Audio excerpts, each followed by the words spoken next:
Good morning. Welcome to the 15th meeting of the Joint Select Committee on Social Services and Public Administration. This morning, we have with us representatives of the Trinidad and Tobago Nursing Association, a representative from Lifeline, the Nursing Council of Trinidad and Tobago, and the Trinidad and Tobago Association of Psychologists. This is the 15th meeting, and it is our second public hearing pursuant to our inquiry into the state of mental health services and facilities in Trinidad and Tobago. On our prior public hearing, we engaged the Ministry of Health, the Chief Medical Officer at the St. Anne's Hospital, other officials responsible for mental health in the public sector, and today we are looking at mental health from a different perspective, a perspective of stakeholders outside the medical profession who are actively engaged in treating individuals who are experiencing mental health problems. At this time, I would like to welcome the officials who are here with us, but also all of our viewers, faithful viewers on the Parliament channel, and those who are interacting with us on social media. There is the YouTube channel ParlView that we are also broadcasting on, and we invite, in the interest of democracy, individuals who are not before us, but who have a vested interest and who have solutions that they would like to offer to the committee, to send to us their own, during the course of this hearing, their own solutions to some of the problems that the committee are addressing. There are really four objectives of this inquiry. The first, to determine the prevalence of mental illness in Trinidad and Tobago. We needed to emphasize that because in the public domain, we are very much aware of illnesses other than mental, be they HIV, STDs, cardiovascular, hypertension, diabetes. We are familiar with the incidence and the prevalence of those, but the issue of mental health is something which, from the perspective of the committee, remained underexplored, and it is the objective for us to understand what really is the prevalence of this particular ailment in the Republic of Trinidad and Tobago. With that understanding, we are then interested in assessing the adequacy of services and facilities available to support mental health and well-being amongst the population. And three, to determine the adequacy of the existing cadre of medical practitioners who specialize in mental health and other practitioners as well, may not be members of the Medical Board of Trinidad and Tobago, but we understand that the issue of mental health is broad and that there may be other practitioners outside the medical field who are contributing in a significant way towards the mental health treatments in Trinidad and Tobago. And finally, since we are the Parliament, we are always interested in assessing the adequacy of the legislative framework, the laws governing mental health. We wish to determine from the perspective of practitioners whether these laws need to be amended. If so, how, why, and that then forms an important component of the work of the committee. We did observe some issues with the Mental Health Act from the perspective of the Ministry of Health or officials, medical doctors of the Ministry of Health on the last occasion. So we would seek to solicit from you what are some of your concerns, if any, with respect to the legislation which governs how you conduct your professional activities. Yes. At this time, I will ask the representatives who are with us to introduce themselves, and then I will ask for brief opening remarks once all the introductions are made. May I start with, on my right? May I start with Ms. Cox of the Social Marketing Officer? Good morning, Chair, Dr. Mahabir. My name is Letitia Cox. I am, by profession, a registered mental nurse. I am the social marketing officer of the Trinidad and Tobago Registered Nurses Could you Association. repeat that? You're a mental health nurse. Registered mental nurse. Very. And I'm also the social marketing officer of the association and the chair of the northern branch of the association. It is indeed a privilege to be here because I'm actually an activist for mental health.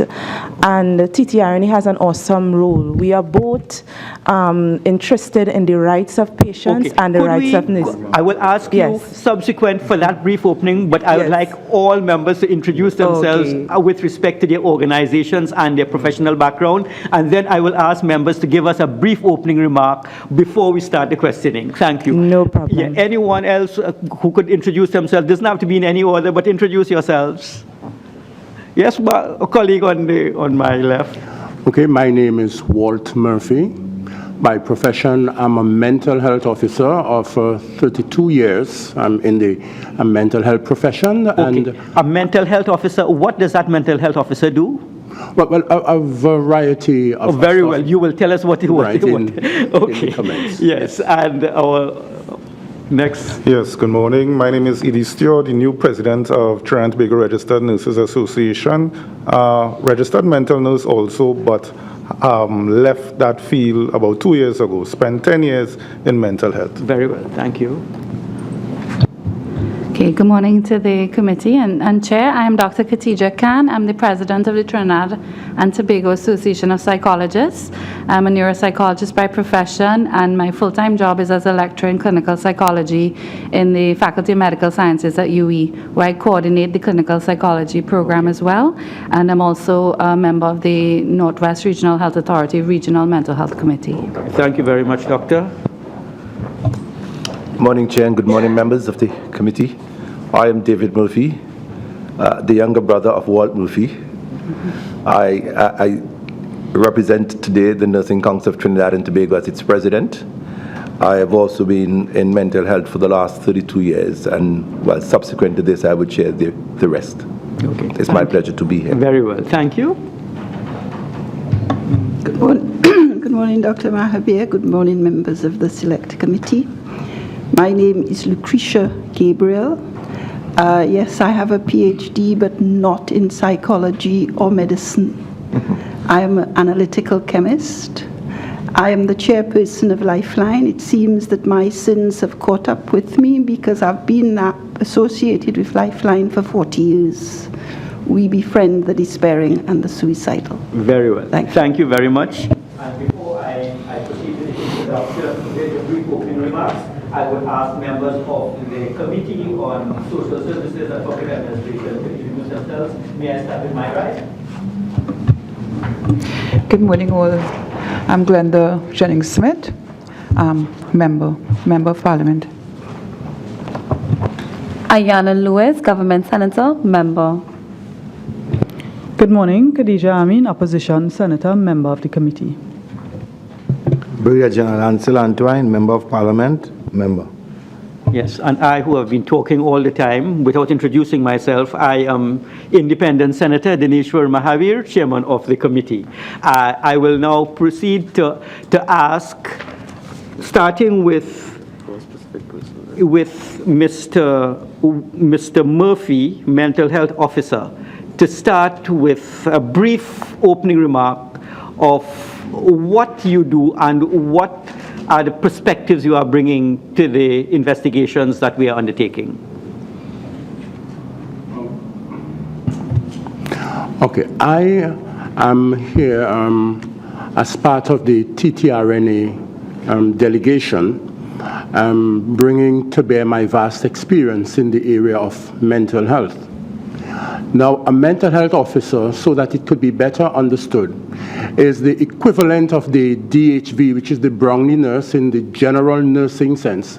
The mental health officer is that equivalent in the mental health field. Okay, very well. All right. So my role involves, generally counseling clients and their relatives on mental health issues. Okay. Doing lectures in schools and other public interest places, inclusive of churches and any other entity that's interested in the aspect of mental health. Okay, just for clarification, Yes. your profession really allows you to deal with the mentally ill patient on a day-to-day basis? Yes. Okay, very well. All right. Thank you. And could I ask Ms. Cox to give us that brief opening remark before I interrupted her? Thank you, Dr. Mahabir.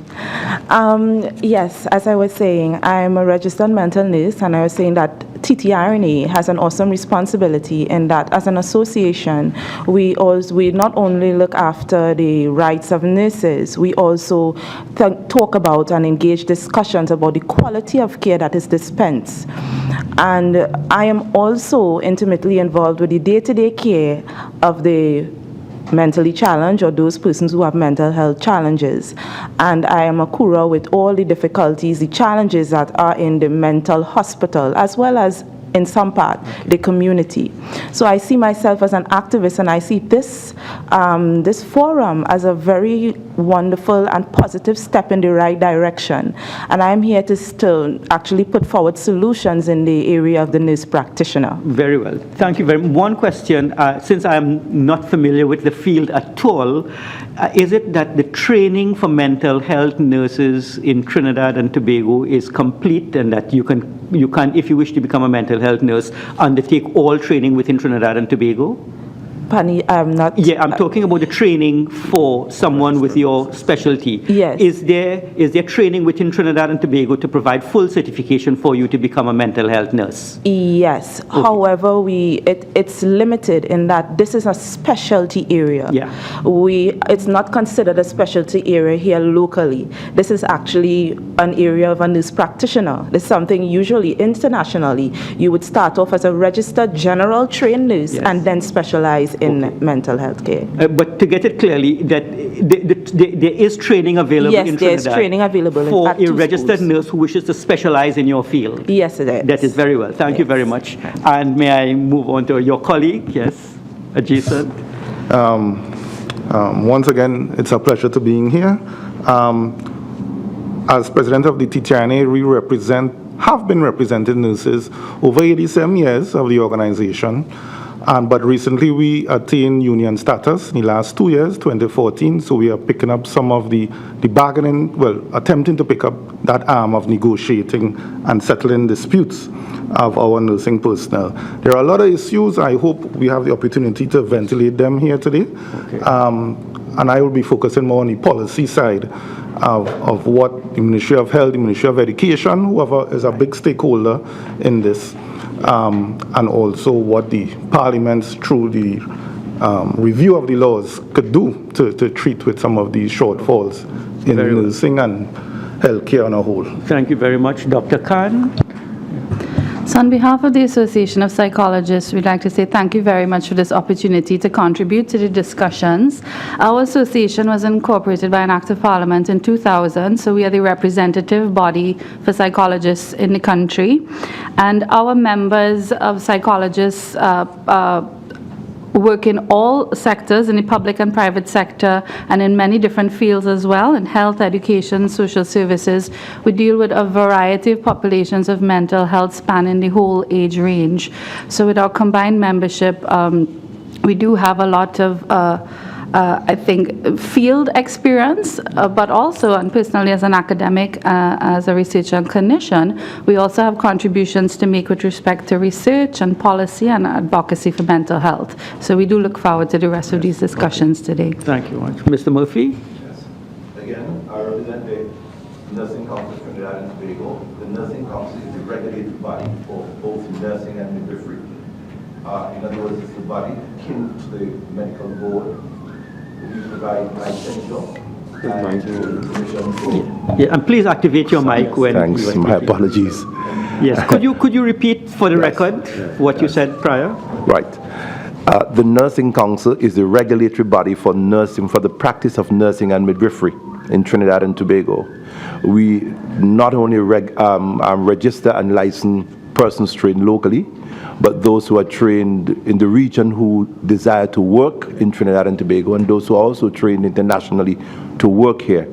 We regulate the profession by setting standards, And in today's context, I'm here, yes, as the president of the Nursing Council, but I would also use my other role as the principal of the Psychiatric Nursing School. So issues of curriculum, discussion, and so on, I'm sure I can make a meaningful contribution. Very well, thank you. Thank you very much. Dr. Gabriel? Thank you. Unlike my colleagues, I am not trained in psychology or medicine. You are trained in chemistry, yes. Yes, yes. And if I treated you, you would die for sure, because my speciality is the analysis of pesticides. Yeah. So, Lifeline is, we really operate on the basis that ordinary people can do extraordinary things. And one of them is to listen rather than hear. And by listening and meeting those who feel that nobody will listen to them, nobody will understand, and therefore they will kill themselves, we help to save lives.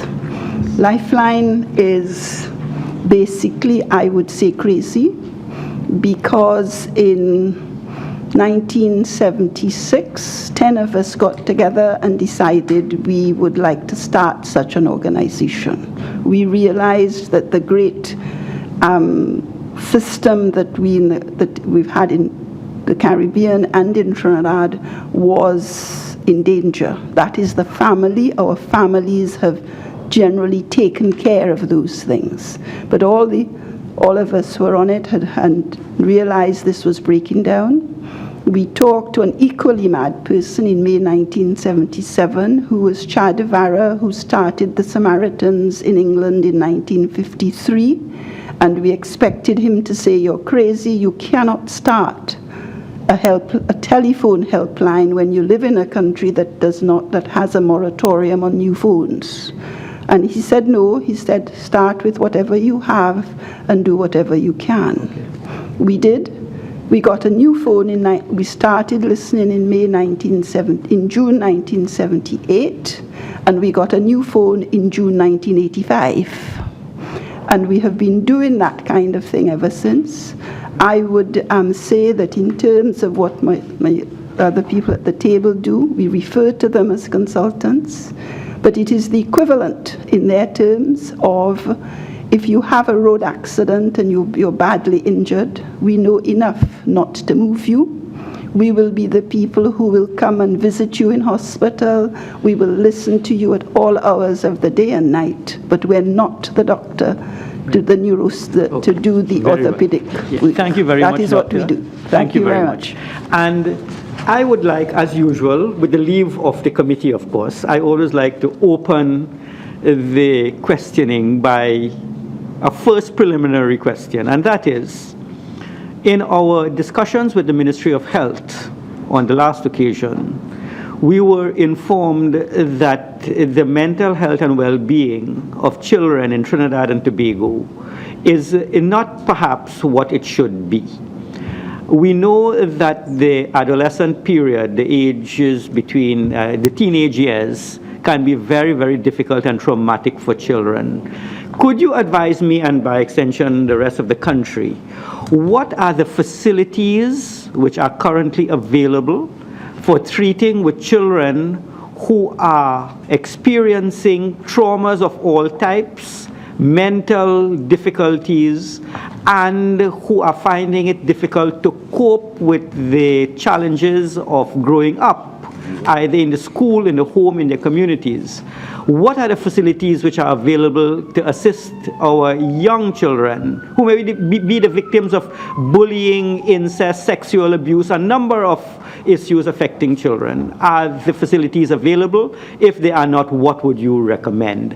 And the floor is open for any one of the representatives who are with us today. From your experience, if you can speak from your experience treating with children. So I also work at the Eric Williams Medical Sciences Complex at Mount Hope. And I would say that services, and we have put it in our written comments to this committee, there's a glaring lack of child and adolescent mental health services across the country. Medically, if there's a medical problem with the child, so if we have a child who has sustained an injury, or if they're suicidal, then they can be admitted into hospital. But past that, there's very little that's available. Also, the cutoff for adolescents is 16 years. So after age 16, they're treated as adults, but you can't put a 17-year-old on an adult ward. They have needs that are still pertinent to their developmental age. So with respect to psychological and counseling services, there's very little that is available. The program that I coordinate, which is a Master's in Clinical Psychology, unfortunately does not have a component to train psychologists for child therapy. So we always advise our trainees that if you go out and when you get employed, you need to receive further training and further supervision for that. That, unfortunately, is not done to the standard that we expect. So I think that there are insufficiently trained people to deliver child therapy. The services that are currently available are the 2 child guidance clinics, so that's on Pembroke Street and at Pleasantville in San Fernando as part of the SWRHA. I think have long waiting times. So there's at least a minimum 6-month waiting period, and that's due to demand. The demand just far exceeds the resources that they have available. And they also, to the best of our knowledge, deliver more assessment-related services. So again, with respect to therapy, with respect to counseling, I would say I am at pains to think about where a child in need can get those services in the public sector. One of our first public inquiry was with respect to school violence and bullying. Yes. And it was revealed to us that the Ministry of Education does have the social workers, the school guidance counselors, who are supposed to be visiting the schools. Yes. Do you think that if these social workers and school guidance counselors are given some kind of training from your unit, for example, to simply to identify children who are at risk, that in fact may be the first stage of identifying the children who ordinarily will fall through the cracks? I think yes. In part, one, I think they are collecting data on children at risk. So, for example, at the recent PAHO Suicide Prevention Panel, it was revealed that there are currently over 400 students on suicide watch across our primary and secondary schools. So we already have an idea of how critical the problem is. But then as to what is happening to these children, what treatment are they receiving, what intervention, what follow-up and monitoring, I think that's where we fall short.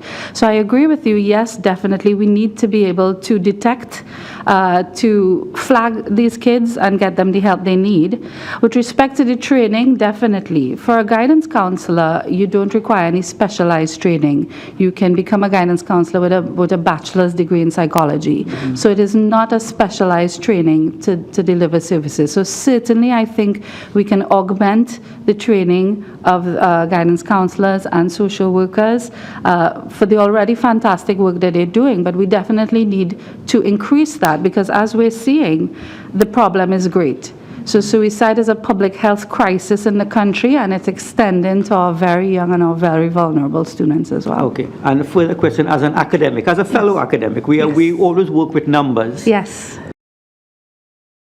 Population, the children writing the C exam, say, amount to some 18,000 students. Mm-hmm. What percentage of those students do you think experience some kind of mental issue or mental trauma in their teenage years? So we're taking a cohort, 18,000 writing the C exam. They're going to spend 5 years in secondary school. Out of the 18,000, how many of them, from your research, do you think will experience a trauma which requires some treatment? I don't currently have any study or data that I can refer to, tangible data, but if I were to estimate, I think the stressful nature of the essay exam and the current nature of schooling in Trinidad, where people feel if you don't pass for a certain school, your academic trajectory is dismal, puts a lot of pressure on children and parents. So I think certainly for children, if we just go at a modest, we're talking about those, I think everyone experiences stress, but in terms of those who go on to have a level that where it becomes dysfunctional and they're incapable of coping, I don't want to speculate, but I would say it is very significant and worthy of looking at. Because it was revealed on the last occasion that 20% of the population, the adult population, is statistically expected to suffer some form of mental issue or another. And I was wondering whether the percentage amongst the child cohort, the teenage cohort, was higher or lower. That would be valuable information as to whether, in fact, the children's population is in keeping with the overall population, or whether there are certain child-specific issues which make children more at risk, maybe 25% of them, 30% of them. That kind of information will certainly inform public policy. I think it's definitely not going to be less. So yes, that 20 to 25 figure is the figure that's bandied about. And I would also say that children who have mental health issues, if they're unresolved and untreated, go on to become adults with mental health issues. So, and as to the point you're raising, as to the role of the SCA exam in contributing, I think that is also a valid argument that needs to be had. I'm not really casting aspersions on the SCA. I'm simply taking them because I know the numbers of students writing the SCA are around 18,000, and basically on a longitudinal study, I would like to track them from primary school to high school until they finish Form 5 to see over that 5-year period, how did that 18,000 fare? How many of them coped, how many of them dropped out, and how many of them suffered mental ailments? But I'm sure that will inform your research agenda in your unit. Well, I was just going to say, Chair, that sounds like a great study proposal. It's the old academic in me always coming out looking at opportunities. Senator Ayanna Lewis would like to come in, though the chair has many more questions, but Senator Ayanna Lewis wants to come in. So, Senator, yes. Small comment and question to Dr. Khan. You mentioned 400 students under suicidal watch. I want to find out, in terms of the age group of the 400, what's the big breakdown? I don't have that specific data, because when I found out from the social workers data we also wanted to get, I did, however, ask, and the lower age limit was as young as 7. So, and of course, I expect that it's going to span the whole age group of primary and secondary school, but we're looking at very young children as well. Very well. And Senator Amin would like to come in now. I have my own question, but just as a follow-up after this discussion, are you, Dr. Khan, in a position to recommend to be included in the studies at UE, specific for children, for your specialty program? To include training for children? Well, training to deal with psychological it is a gap that we've children. recognized, but I'll tell you, frankly, this program is actually, we're not accepting an intake come September, and it's largely because of financial reasons. So, and I think it comes down to that's the brass tacks, that right now we can't afford to run the program. The program is in heavy demand. There is no shortage of persons who want to come into the program, and not just for Trinidad, but the Caribbean region as well. But unfortunately, at this point, we've had to put a stop to it. And yes, we are in a position, while the program is being stopped, what we're going to do is go back to the books, look at how we could improve it. And that has always been identified as a gap. And yes, we can access the resources to, should it come on board again, to include that component for child therapy, child assessment, looking at specifically mental illness in children. Yes.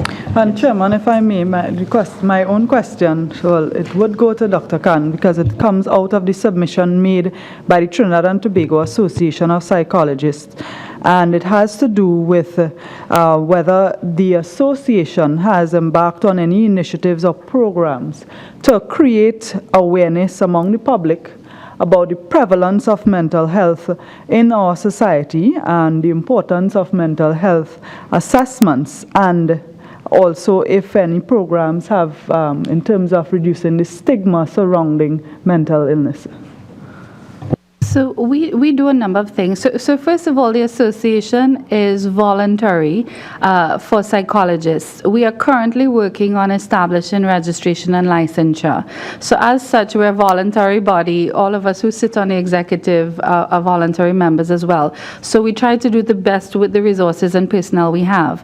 Every year we embark on a series of activities. One of the things on our calendar, which is always very popular, is during Psychology Awareness Week, which coincides with World Mental Health Day in October, we do public conferences, and for the past 2 years they've been hosted at UWI, and we cover a number of topics. So whether it's parenting, whether it's Asperger's syndrome, Alzheimer's disease. Last year I did 2 talks on depression and anxiety. So we continue every year to have these talks. And as I said, they're very popular. One interesting thing we noted was the years that we have the talks free to the public, they're less well attended than when we charge a nominal cost. So we've taken that into consideration for our future. What we also do is we also do outreach. So wherever we're invited, we go. So we participated this year. The Trinidad and Tobago Group of Professional Associations had Professional Services Day, and every year they go to different parts of the country. So 2 years ago it was in Debe, last year it was in Arima, this year it was both in Arima and Sangre Grande. So we also give out brochures, we do consultations with members of the public. I also do a lot of invited talks. So for example, I delivered the technical talk for the Ministry of Health's public campaign for World Health Day, because depression was the theme. So I've been giving a lot of talks on depression this year, just trying to emphasize, to break down some of the stigma, to start the conversation more. It's one of the things we've been... Very well. I will put the stigma issue has to be addressed, and we will come back to it over and over again. But I would like to bring in Brigadier Ansel Antoine at this time. Just a correction for Dr. Khan. The Professional Services Day took place in Sangre Grande and Dabadi Omira, my constituency. Okay. My apologies and correction is needed. Thank you, Member. Very well, thank you. But I do wish to bring in the nurse practitioners here. And we will move on from children to adults, but I want to find out from the nurse practitioners, the mental health nurse practitioners, how do you treat a child who is experiencing a mental ailment which requires institutional care? Do we have facilities in Trinidad for that? Or is it that you place them in a general hospital and you treat them separately?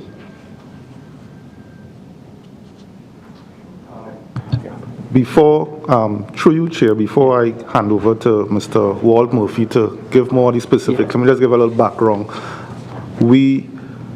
Children with mental illness used to be admitted at St. Anne's Hospital. Following the Children's Health Authority Act and passage and the whole rollout of that, it has resolved one problem and created a different problem. In that, so no longer the children with mental disorders are placed in St. Anne's Hospital, because that issue was, there was no ward specific for children. The 2 children's ward actually housed subnormal patients with subnormalities, which really in true sense, they were no longer children. They were 18, 19, 20, and they were still housed in the institution. So they were no longer children. So there were really no wards for children. So with the whole passage of the Children's Health Authority Bill, they were removed from the institution, but now they are no longer in institutions where you have mental health nurses or MHOs. The question is, where are they placed at this time? At normal children homes, children's. Yeah. And is there a recommendation from the nurse practitioners, the professionals who deal with the problems on a day-to-day basis, that there should be consideration for having a separate unit somewhere in some hospital dealing with children with mental illnesses? Do you think there is a sufficient number of children to justify such a public policy position? a ward in a hospital such as the Mount Hope. We do have Dr. Khan working at the Mount Hope unit, but do you think there is a ward where we could provide the dedicated services so that we could treat more efficiently children who are experiencing these mental ailments and who need hospitalization or hospital care? Yes, well, I would say yes, in my own opinion, Yes. Because placing them in the standard children home, Yes. they would bring added problems to those homes with their Right. shortfall. So I would say yes. Okay. Mr. Okay. Before I take that submission, I would like Dr. Gabriel to ask a question. Do you get calls to Lifeline from children under 16? Yes, of course. Oh, you get them. All right. And is it from your knowledge that they are aware of this service, or is it that someone refers them to the service? Is it that they grew up knowing that there is Lifeline? How do they come to the information that if they feel very depressed, that there is a number to call? Nobody grows up knowing there is Right. Lifeline. Okay. There simply is not enough promotion of the service for that. But it happens in that children do call. What we are getting at present is where an adult calls and says, will you talk to this child? Yes. And we say, well, what you have to do for us is that you have to persuade the child that they want to talk to us. And also that if the child talks to us, it is in complete confidence. We will not tell the parent or another adult what that child tells us. Okay. That Just is out true. of curiosity, the young members of our society are all now on social media. I am Yes. not there. You won't Yes. find me on any of those things.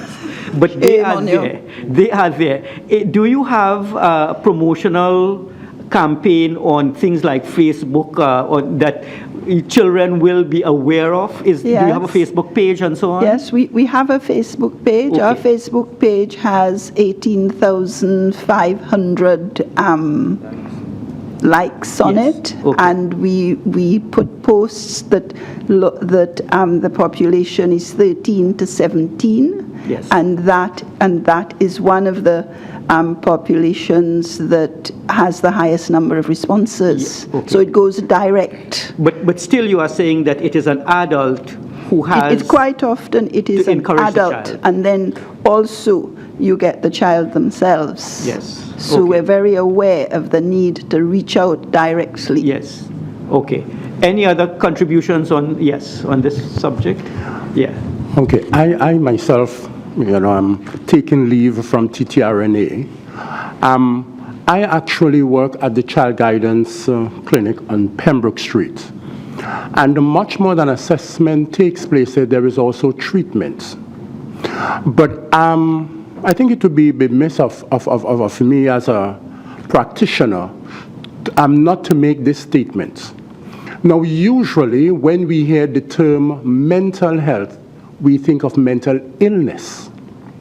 There is that promotional, preventative aspect of care that is not given any prominence. I guess it's not as good for business. But our next generation of mentally challenged persons are currently at school. And we are simply sitting and waiting until the next incident to intervene and treat. Whereas there is a role for prevention, for setting up a school contact system where young people can be guided on healthy choices, where they can be guided on risk prevention, where they can be guided to avoid certain red flags in order to give themselves the best chance. Here I am putting in a plug because I myself have visited schools and have conducted several lecture discussions, the questions from children. There is a role to go into the school and to do preventative programs. Okay. Could you elaborate on that? And is it that these programs are not being currently administered by the school guidance officers, the social workers, or individuals who interact with the child? Well, in my humble opinion, the course curriculum for these two specialties you have mentioned does not entail any depth of mental health. Okay. And so the professionals in the field, as a matter of fact, there need to be collaboration between both the Ministry of Education and the Ministry of Health so that we can significantly do prevention to reduce these numbers instead of wait to intervene after the problem has already emerged. Could you then, for the benefit of the committee, in writing, indicate what that intervention can be, that collaboration between health and education? What can that program entail? Because it will involve collaboration between two ministries, yes, and yes. it will involve maybe the intervention of professionals such as professionals trained by Dr. Khan and people who are on the ground like working in a school environment. Yes. Okay. All right. So in writing would come to whom? Well, the secretary. yes, in writing to the secretary of the committee, I personally, as chairman, would like to see what are your proposals that we can suggest to the Ministry of Education and the Ministry of Health as a collaborative exercise dealing with adolescent problems of mental health. Okay, beautiful. Yes. It's almost complete, actually, but I didn't know such would have been needed today. Right, yes. But very soon. Very well. Senator Amin?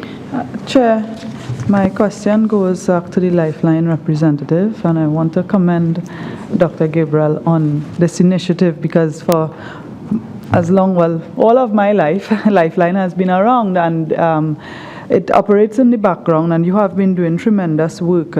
I recall in this Sunday's Newsday, there was an article that indicated that since October of 2016, the number of callers who were high risk in terms of suicide increased from less than 10% to 80%. And in addition, that over the past 3 months, the number of calls to Lifeline has increased. Can you share with us whether, what you feel, or if you are in such a position, what you feel may have contributed to this dramatic increase, whether it is the whole socio-economic atmosphere in our country, and what supports we can put in place to treat with this dramatic increase? The increase, I think, is that the basic problem that comes across is person who's suicidal, it's their personal relationships, their family, their partner. Very few is their work. So that if somebody has a stable relationship and we have an economic downturn, which is what we have, the relationship stays. However, looking at it over 40 years, this particular economic downturn has been brutal. It has had an impact on those things when people struggle for their daily food, etc. And it seems as if our resilience has eroded over the years. I need clarification, and I'd like to put a class structure to it. Are you finding individuals who are middle-income earners experiencing greater difficulty today than, say, 10 years ago? Or is it confined to low-income earners? It is not a matter of class. It's a matter of people being accustomed to, for example, a man who is accustomed to paying his bills and he has income that should come in and it doesn't. Therefore, it tips over his relationships because it affects his sense of self. It is having to struggle, woman having to struggle to feed her children. So it's across the board. It isn't a matter of class. We have been available more since October than before, and we always tracked the calls. Before that, it was 7.3%. It's now about 80%. We have got a toll-free number. It's been available since publicly since June the 1st.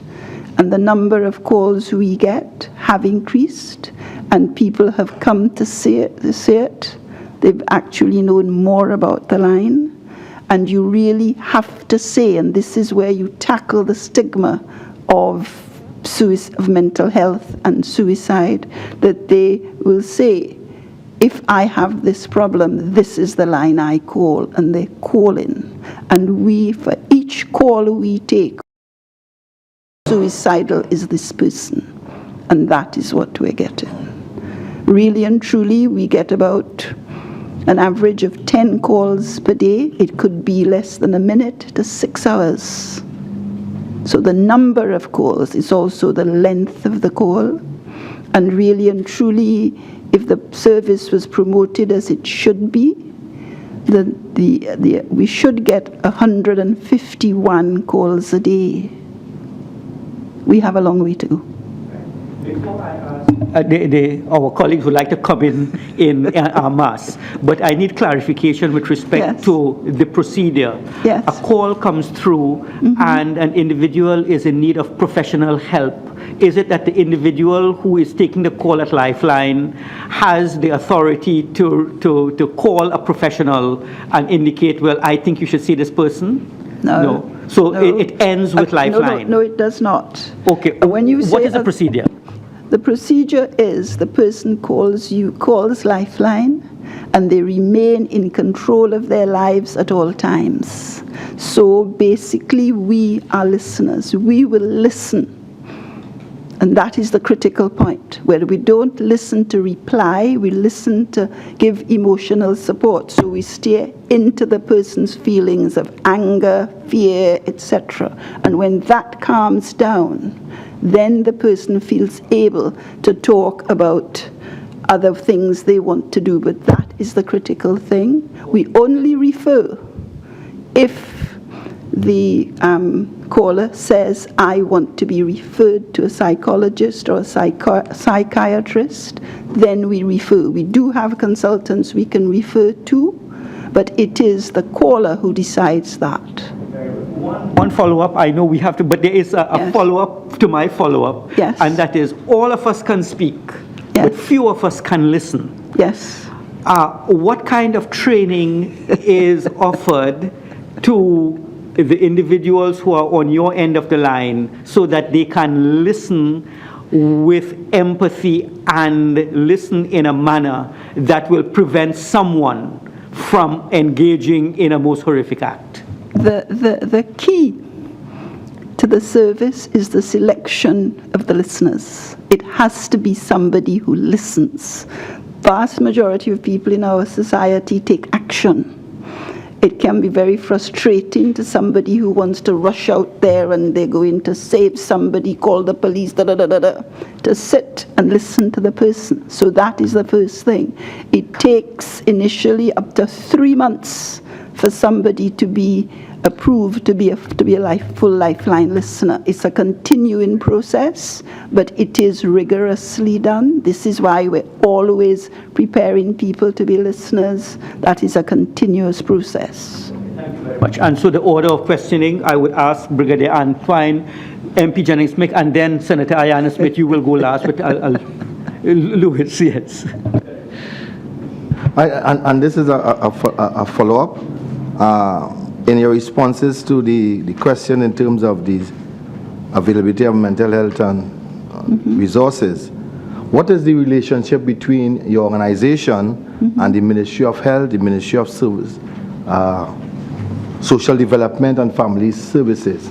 Are any of the resources available at these ministries, state resources, made available to you as your organization deal with the people who call into your service? When it comes to the Ministry of Health, it is that we would tap the general services that the Ministry of Health provides, and we're slowly building a relationship with them. For example, the Southwest Regional Health Authority, that we would have a formal relationship with them. When it comes to the Ministry of Social Development, they have given Lifeline a subvention since 1990. At present, we're waiting for it to be renewed. We're very thankful to them for their continued support over the years, and that is a closer relationship. Does that answer your question? Yes. Through you, Chair, I am given. Could you elaborate what was the value of the subvention? How does it impact your organization? My being an analytical chemist means I'm very much into figures. So we did an analysis and looked at how much it cost in terms of volunteers' time, the works to provide the service. We have asked for 16 cents in every dollar it costs to provide that service. We're grateful for the fact that in 2011 to 2013, we were given 6 cents in the dollar. It has not come to anything like that since then. We are grateful for it because the government, whichever government, has given us 6 cents. The private sector hasn't given 1. So we're grateful for whatever we're given. But that is a matter. And this is something I would like to say, that this is why I'm grateful too for the opportunity to present to you, that I hope that you will lead on the breaking of the stigma on mental health and suicide. If that is broken, then not only will ministries give more money to emotional support, but so will the private sector, in terms of not only in cash, but in kind. There's the need for the leadership from whoever is in government to break that stigma. Very much. And I don't want to put you on any line, but you talk about 2011 to 2013. Yeah. When was the last time that your organization received a subvention from the state? Last year. We received a part subvention in 2015. That was for April 2015 to September 2015. In 2016, we got $50,000 as a one-time grant. In 2017, so far, we received $20,000. Very good. Thank you very much, and I will ask MP Jennings-Smith to pose her question. Yeah, I want to go back to you, Chair, and I will keep my question with Dr. Gabriel and compliment you for the hard work you're doing, because Lifeline, I believe, is a place where you listen, something that most of us can't do. But I want to draw us back to the point where we referred to 10%, suicide increase from 10% to 80%. And I want to ask you if you and your organization did any data collection in terms of numbers over the years, where you can really compare numbers, because when we speak percentage, it really doesn't give us a correct picture of what is exactly happening. Can you tell us or provide us, the committee after, not really today, but provide us with the numbers that you speak of? And because I'm concerned about the numbers, because I know a lot of people will call Lifeline to have someone listen to them. They have problems. And from the question posed to you, it would suggest that we want to go along the line of socioeconomic and things like that. And did you do a study to really capture that result, or is it just mere speculation? I'm sorry, again, you come back to my profession. I don't speculate on figures. It is that we look at the figures we have, we collate the figures, the numbers we get, and then at every call, when somebody calls us, we ask how suicidal are you? And therefore 10%, 7.3% of our calls are from people who are normally highly suicidal. A percentage is a good figure because it says per 100. No matter the number, how many have that. This is about the same thing for the Samaritans in the UK who get 7 million calls a year. They have 122 centres. So I would only use figures that I am reasonably certain have some accuracy, some weight to them. But the major thing of knowing whether somebody's suicidal is to simply ask them. When it comes to the figures for Trinidad and Tobago, the CSO used to be the most reliable source for our suicide figures. As far as I know, the last reliable figures they produced was for 2009. We're at present using an estimate, I think, that ParlView did, which is 14.4 per 100,000, which makes us the third highest in the Caribbean.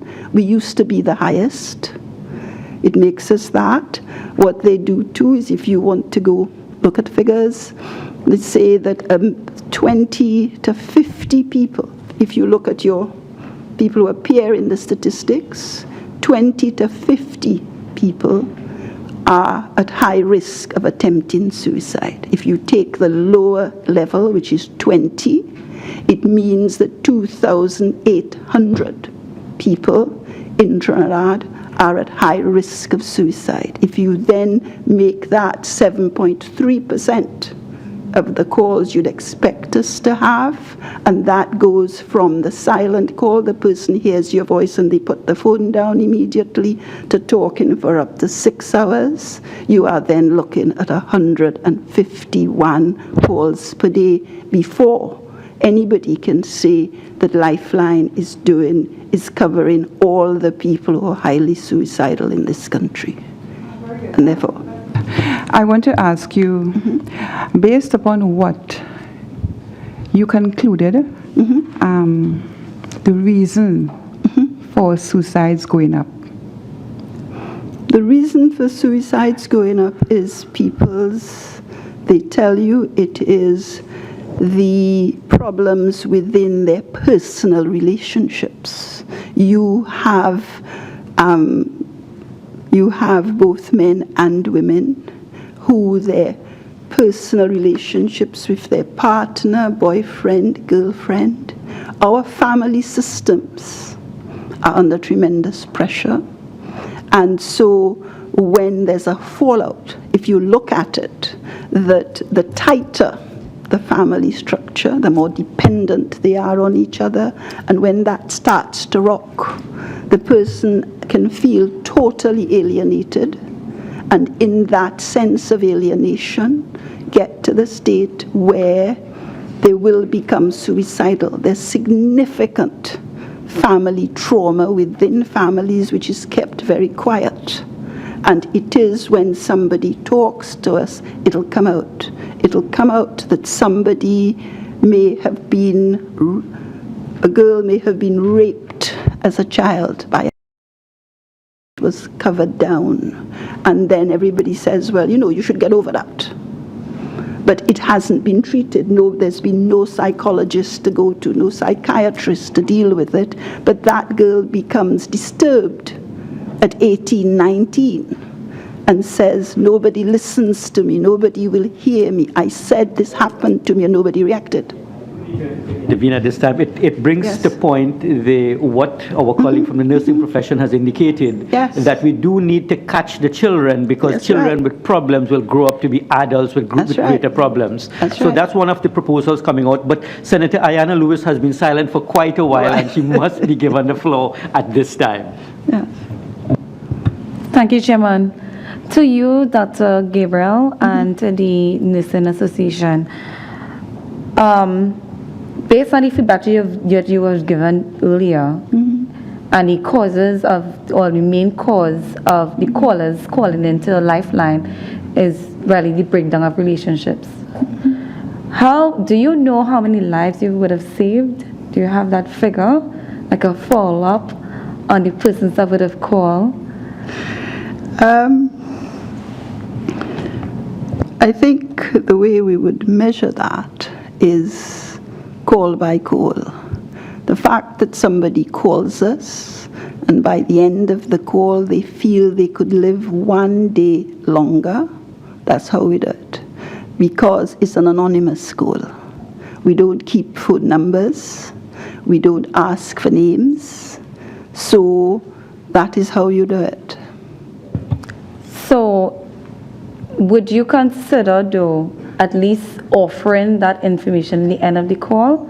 Like who you can contact just in case, instead of asking them if they want a follow-up? What do you mean by if you? Okay, so I know you mentioned that when persons call, you ask them if it is they want a follow-up or they need some kind of a...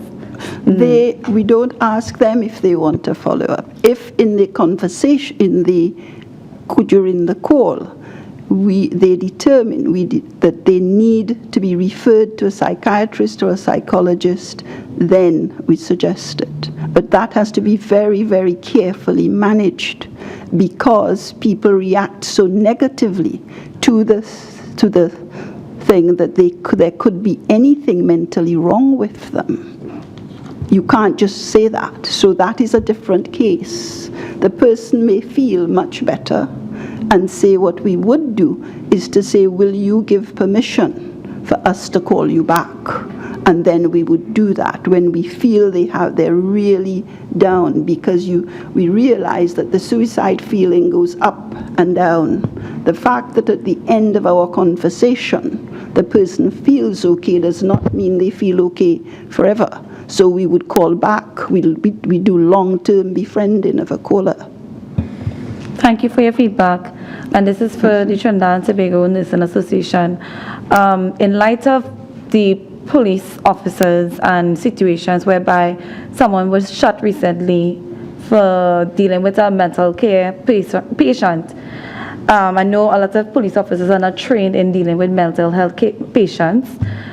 Is there some kind of collaboration that could happen in the future in which persons are dealing with, the police service then dealing with mental health patients and being able to at least deal with them in the medical way that you would recommend? Okay. Before you answer, retired brigadier has a follow-up to that question. Yes. The Minister of National Security and the Commissioner of Police says that police are now being trained at the St. James Barracks to deal with mentally ill patients. My question of follow-up is there an input from any of your organizations into this training that's been provided for police officers to deal with mentally ill patients? In light of, for instance, last night, I read in the news that a mentally ill patient who was throwing stones was shot by the police. So is there any input you all into the training of the police officers? Well, I'm not into the education aspect of things, but as a mental health officer, that's one of my roles in apprehending clients. Now, the Mental Health Act is very clear on the functioning on who does what. The mental health officer, if there is need, can call upon the police officer to assist. The Mental Health Act is clear. The police role in a situation like that is one of assisting. In terms of what is done in the training component at the police barracks, I don't know, and I don't know who is doing it. But I recall when I worked on the clinical area, namely the forensic ward at St. Anne's Hospital, where I spent 9 years. At intervals, policemen, prison officers were brought onto the forensic ward for part of their practical experience. And also we had the privilege of sharing with them our own expertise and what's contained in the Mental Health Act. I don't know if that practicum is still afforded, but there is no better component than the practical component. Okay, one follow-up, yes, and I know there's a response. One follow-up, and that is, are you in the nursing profession or in the psychology profession aware of any of your colleagues who have been invited to the training academy in St. James, Police Training Academy, to offer modules of training on dealing with mentally ill individuals in Trinidad and Tobago. Are you aware of any instance like that?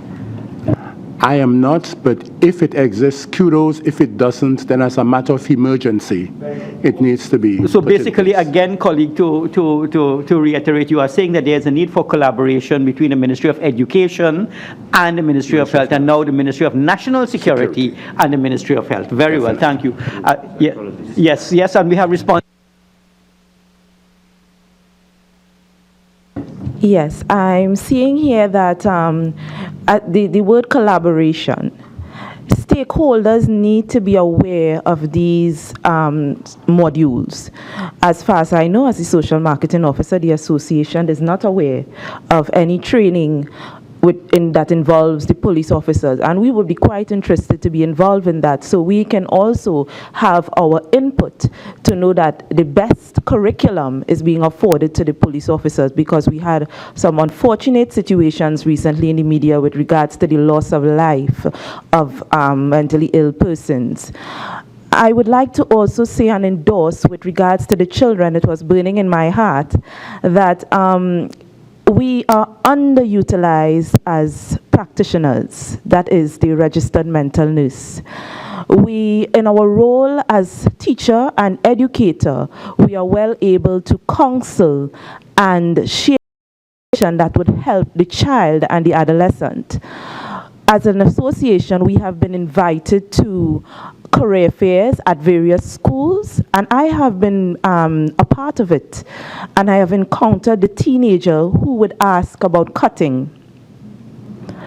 I have encountered the teenagers that would be asking about or may try to evade about substance abuse, such as marijuana and alcohol. I have had students who broke down in tears after I shared about mental illness and the signs, and come to me after saying, I'm experiencing this.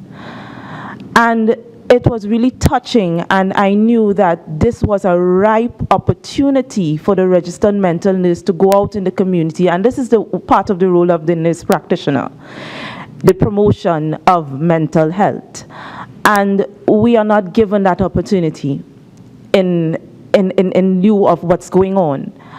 And there was a group that came out of such career fairs, called itself APNA, a drama group. We used drama therapy to reach the young ones. And that group was stopped by the specific regional health authority. We went out there, we shared drama, we talked about mental illness, depression, suicide. All those topics were dealt with, but the group was stopped from going out. So I say there are things there. There are persons who are willing within the field of mental health to go out and reach the school-age child, be it teenager or the young child at the primary school. And we need the support, as I said, from the other team, the Ministry of Education, the Ministry of Health, to give the approval for us to do these things. So that's my input. Just comes in. You are saying that you need the approval. Is it that there were overtures to the Ministry of Education to visit schools to discuss with students the issues of mental health and the treatments which may be available, and that you are finding it difficult to get the approval to visit schools? Or is it that you think there will be a difficulty getting the approval? Now, the group that I talked about were under the specific RHA, Regional Health Authority, and of course they are under the CEO and the board's regime, right? So they need the approval to go out under the name of the Northwest Regional Health Authority. Now, if it was a private group established as an association itself, then they can do it on their own. But because it was under, and the board made a decision based on some anomaly, that the group will no longer go out. The group actually won a competition held by the Ministry of Health with actually sharing drama on anxiety disorders and so forth. You know, and it was really sad to see the end of that, that group, because it was doing a really great job. job, yeah. The information, and now we realize, as usual in all our committee hearings, what we know is that various agencies in Trinidad and Tobago operate independent and they are compartmentalized. And what is coming out from the discussions this morning is that there is a greater need for the practitioners on the ground to integrate with various arms of the state, and there is a need for some kind of effort to smooth the relationships so that we can streamline what you can do for the rest of the society. I will ask Dr. Khan to come in, and then Senator Lewis to come to pose further questions. Yeah. So in responding to your question about Trinidad and Tobago Police Service, so one of our past executive members was the psychologist, clinical psychologist for the police service, but then she left, and there's currently a vacancy. I'm not sure if it has been filled because we shared the vacancy with our members. As to the role of the psychologist, I am not fully clear as to whether their role is to treat members of the police force or how much they're involved in the training as well, because I think those are two separate strands. I read the same article that Member Brigadier General read, and my thoughts were that it's good to hear that they're getting training in the academy, but I wondered about the continuing and ongoing training, because I think there's also a need for ongoing psychoeducation, both for in terms of dealing with mental health populations, but also for officers themselves on dealing with the stress and how it's exacerbated when you deal with a mentally ill person. I did some work with the Jamaica Constabulary Force some years ago, and they have a dedicated psychoeducation unit for their officers, and they do regular periodic training. We also worked on a technical manual for a helpline for officers. So officers who are having problems, or officers who are dealing with people who are having problems? All and every, because I think they are interrelated. If you have an officer who is having a problem and is not dealing well, then that's going to exacerbate and compromise their ability to handle somebody who is a little more challenging. So I think definitely both strands are essential. They're also at risk given the nature of their work, and the rest of the protective services. They're at risk for mental health issues. There is also an increased stigma for mental health issues within the protective services. So when I did read the article, I said I wanted the association to reach out to the TTPS to find out more about the nature of their training and how we can play a role. Because to my knowledge, we don't currently have an input into that training module that they spoke of. I also wanted to comment briefly on and asking about the two members who asked about the figures with respect to suicide. So at the university and at Mount Hope, we've been doing some research. So Professor Hutchinson and myself and our trainee students. So we currently are looking at two things. One, completed suicides, and looking at the demographics and collecting the data for that for a 5-year period. Since we have it's not an official psychiatric ward, but since it's been there at Mount Hope in August, September 2015, we have been looking at the data of the patients there, and we're looking at in the past over a 1-year period, we had approximately 121 admissions for attempted suicide, and of those, about 80 to 90% were impulsive suicides, meaning that there wasn't a plan. This was the stressor became overbearing, and impulsively they made the attempt. And this is across a variety of methods as well. What we're also noticing is the age group. So the vast majority of those are 18 to 26 years. So we're looking at a very young population.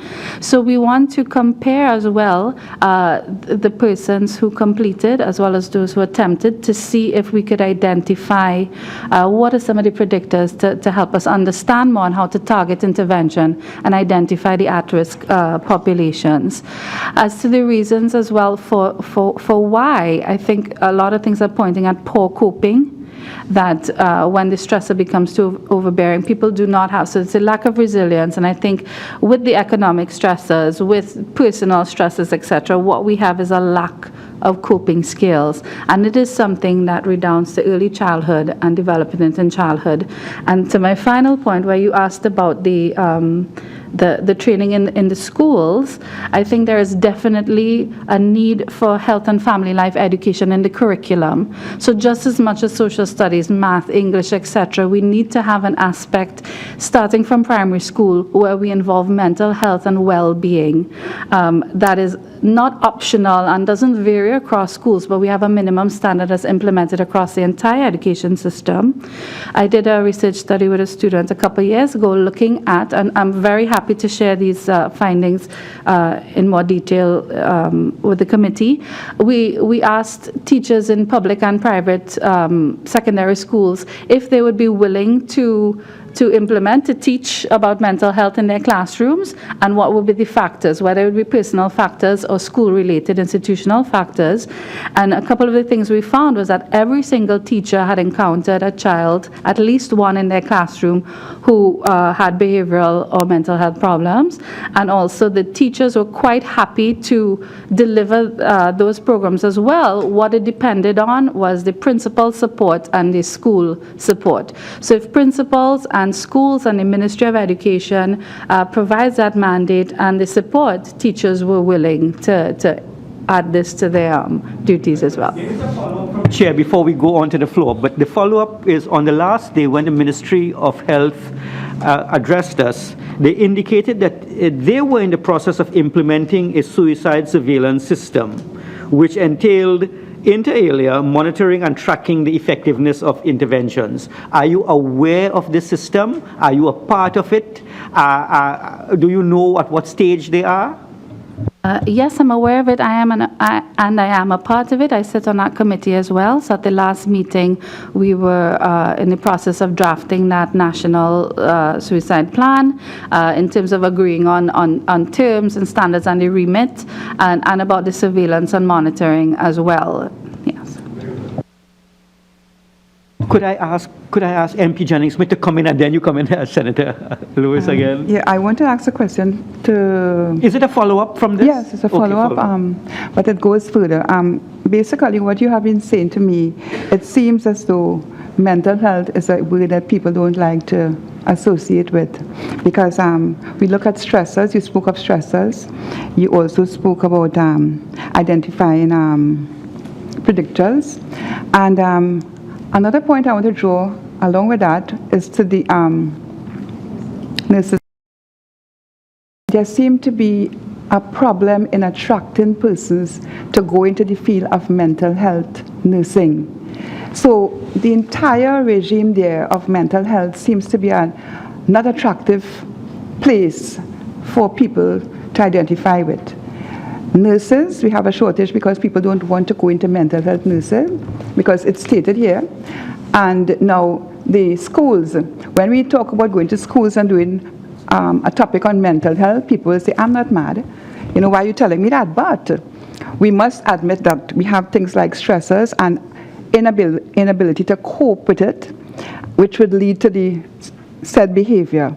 I am certain that you all would have recognized that before me saying this today. What are your recommendations to deal with these issues? One, how you approach schools to make it attractive for them to be responsive. And two, how do we encourage people to get into that area of mental health nursing? I would like to address the how do we approach schools. There's a term used in mental health, self-disclosure. That is quite popular when I go and speak to the children. They tend to listen to you when it's relative. So at times when I speak to them, I start off with some of the challenges I encountered as a child and as a teenager, and I start off from there, and I said mental illness, people tend to think it's somebody running around with a big stick with some loincloth, but it's not that, you know. Do you know I have persons as young as 9 years, with mental health challenges, and I think that wakes them up. 14 years, and then I would ask a question, why do you think they are there? And they answer it themselves. Miss, alcohol. miss drugs, miss somebody get home, and down to earth just like that. So you start off by being down to earth with the children, and we approach the school. Once we have the permission, once we have the cooperation with the school administration and with the Minister of Health, then we can really go in there and help the young people. It's all about reaching them where they are and being real. And as registered mental nurses, we learn this in our curriculum. We are taught how to deal with, how to counsel, how to reach persons of every strata, no matter rich, poor. Yes. Could I intervene? Because I think one of the questions posed by our member was, how do you make the field attractive to individuals? I was giving it over to the president. I was dealing with the schools. Yes, and after that, Senator Lewis, you definitely will be coming in. Well, one of the first things we must admit is that we have a society that perhaps thrives on taboos. The church sometimes doesn't help. And when I say the church, I say the church in plurality. If the minister, for example, believes that somebody who behaves different to what is considered to be normal is a person who is demon-possessed and not mentally ill, then he treats the person as somebody who is demonic. One of the things we must appreciate in this country is that ministers of religion are very powerful people.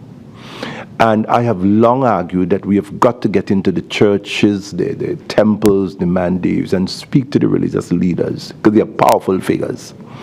If we can convince our religious leaders that a lot of what perhaps even presents at the very congregation and in the congregation as not being persons who are demon-possessed necessarily, but persons who are genuinely mentally ill, then we will get the cooperation, because the church is an audience in itself.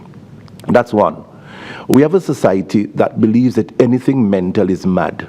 And then one of the first things we need to do as well is to see whether we can change our vocabulary from being mad, being crazy, to being mentally ill. And because of that, we've got to start to give or to provide incentives for people to enter our schools of nursing. But let me even leave the school of nursing and go into medicine, for example. The pool of psychiatrists in this country, and I suppose outside of this country, the pool is generally very shallow, meaning that there are not many psychiatrists around.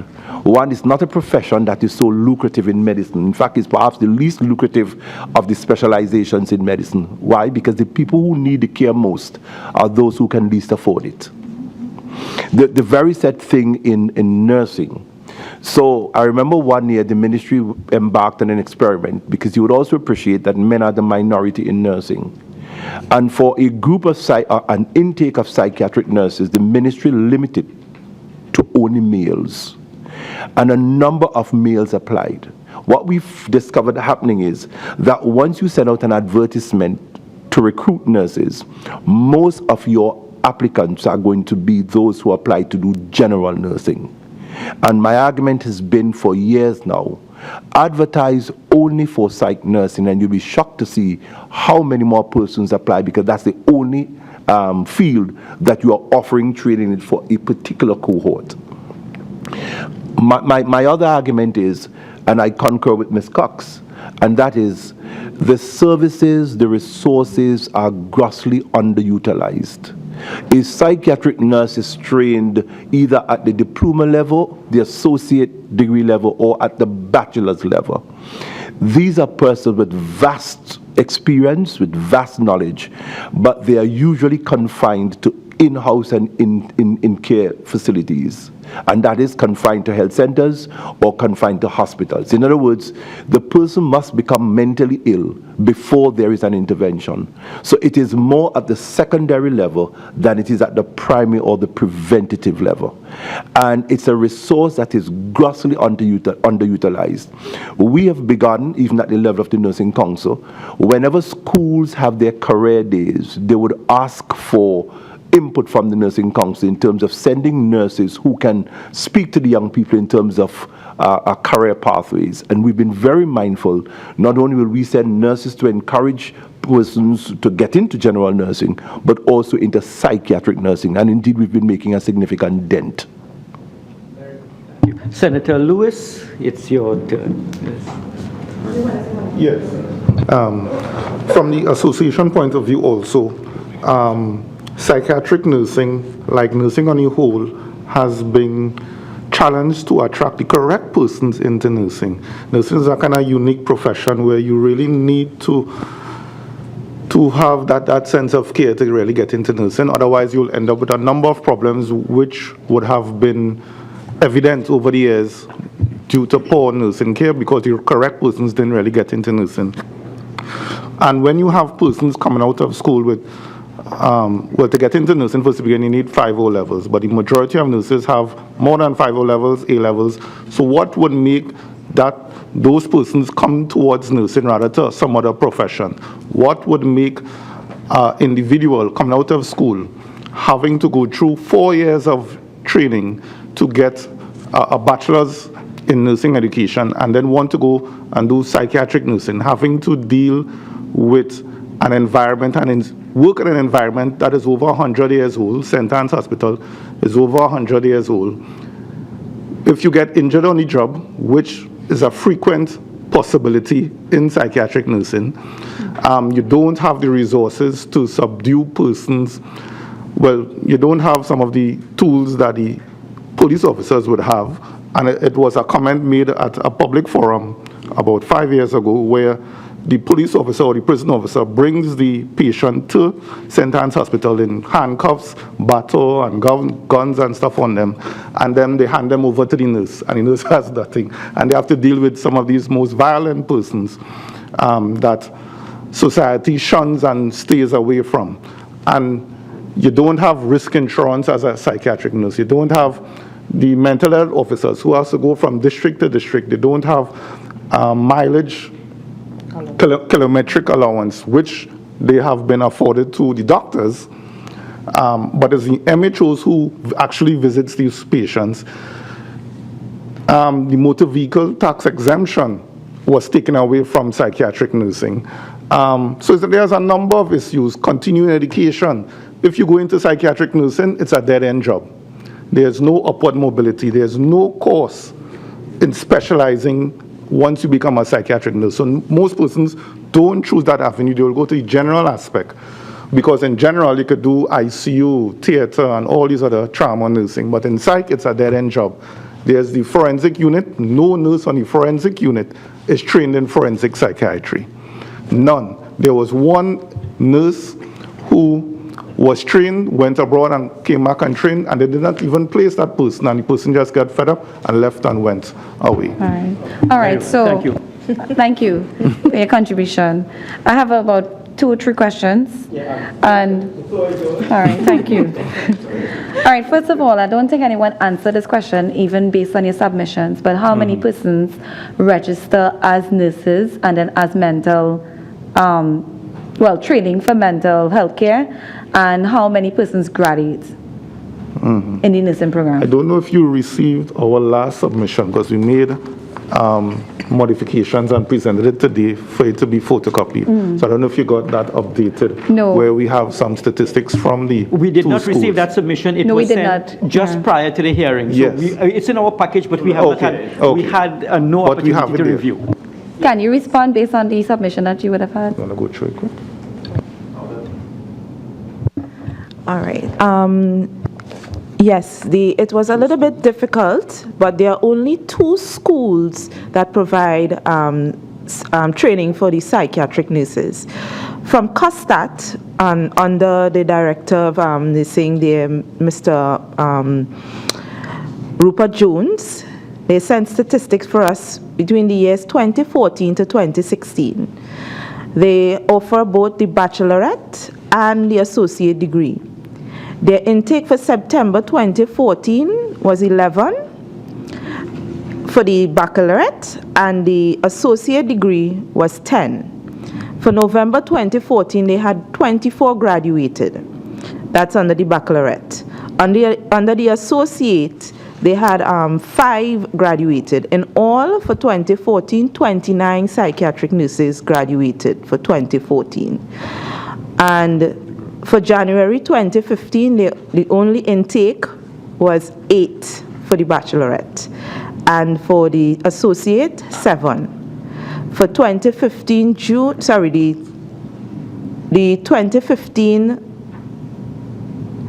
11 intake for the baccalaureate, and only 0 graduated for that same year. The total graduated number was 11. For September 2015, only 8 total was intake. For 2015 November graduated, the total was 20 psychiatric nurses. For January 2016, the total intake for that year was 15, and for September 2016, 34 psychiatric nurses were taken in.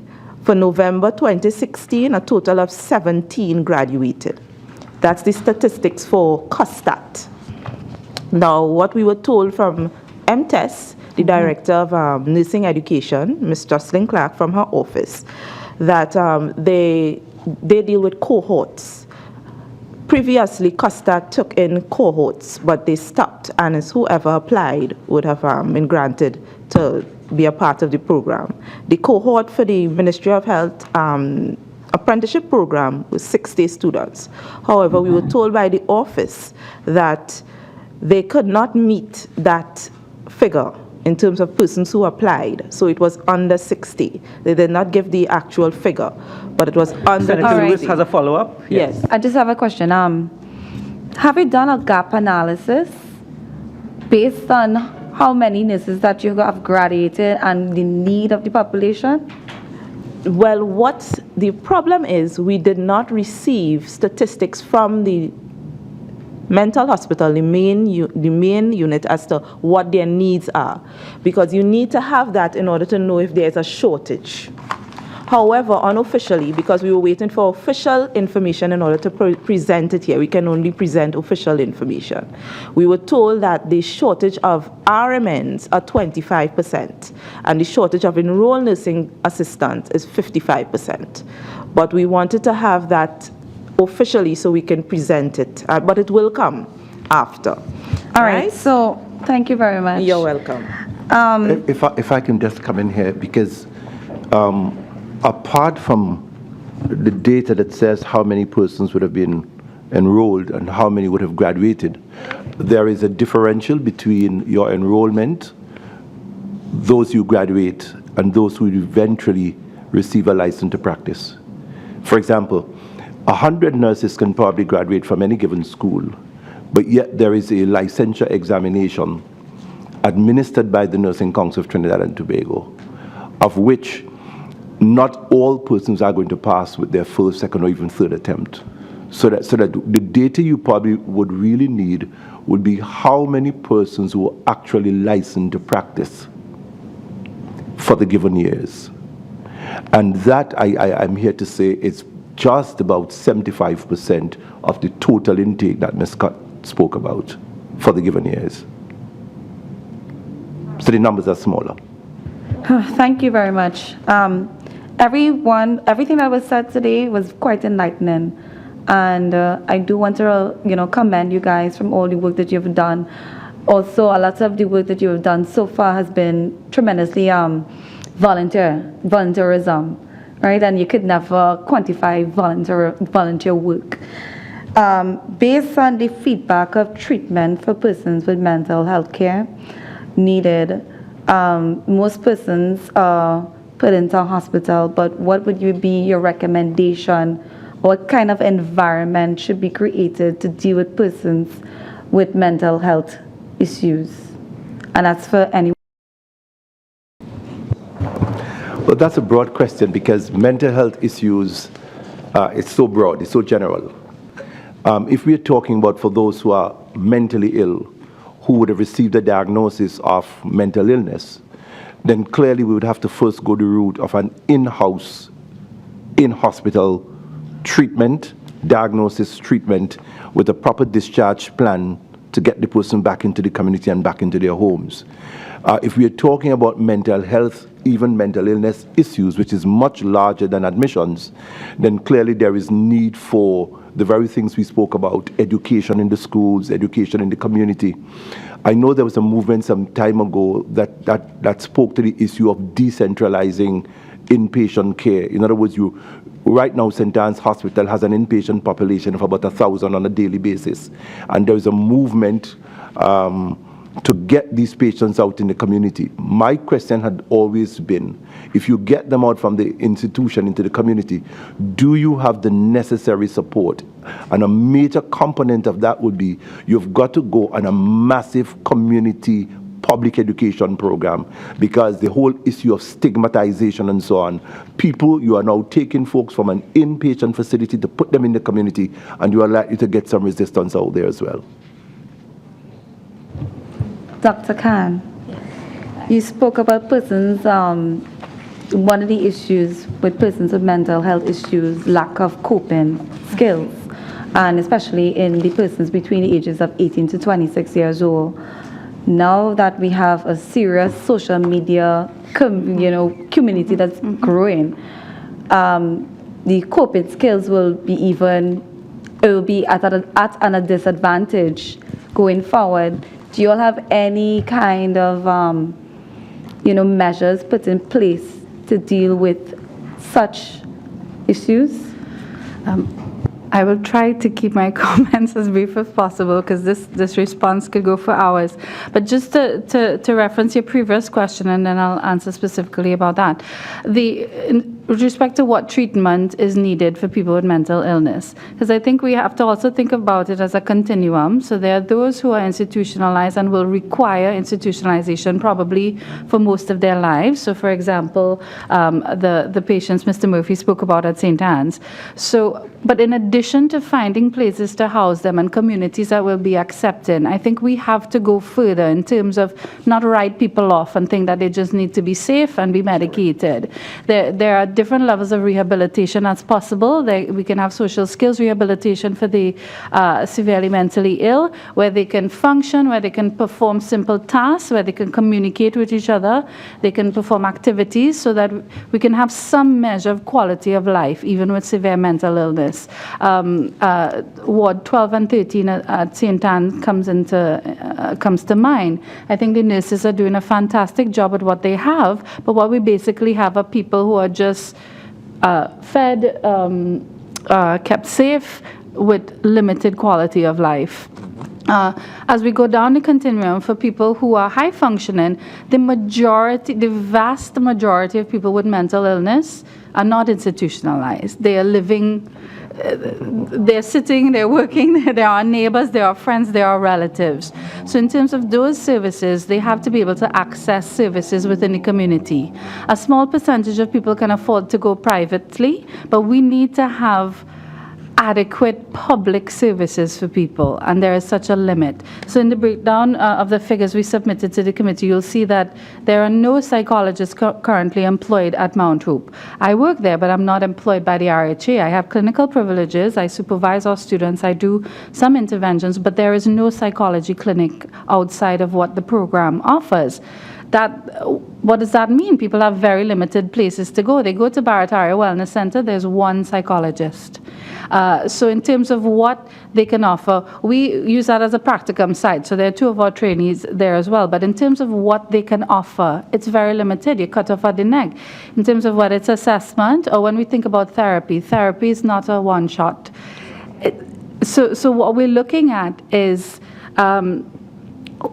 you asked about attracting people to mental health. For psychologists, we have no shortage of that. We have graduated a number of clinical psychologists.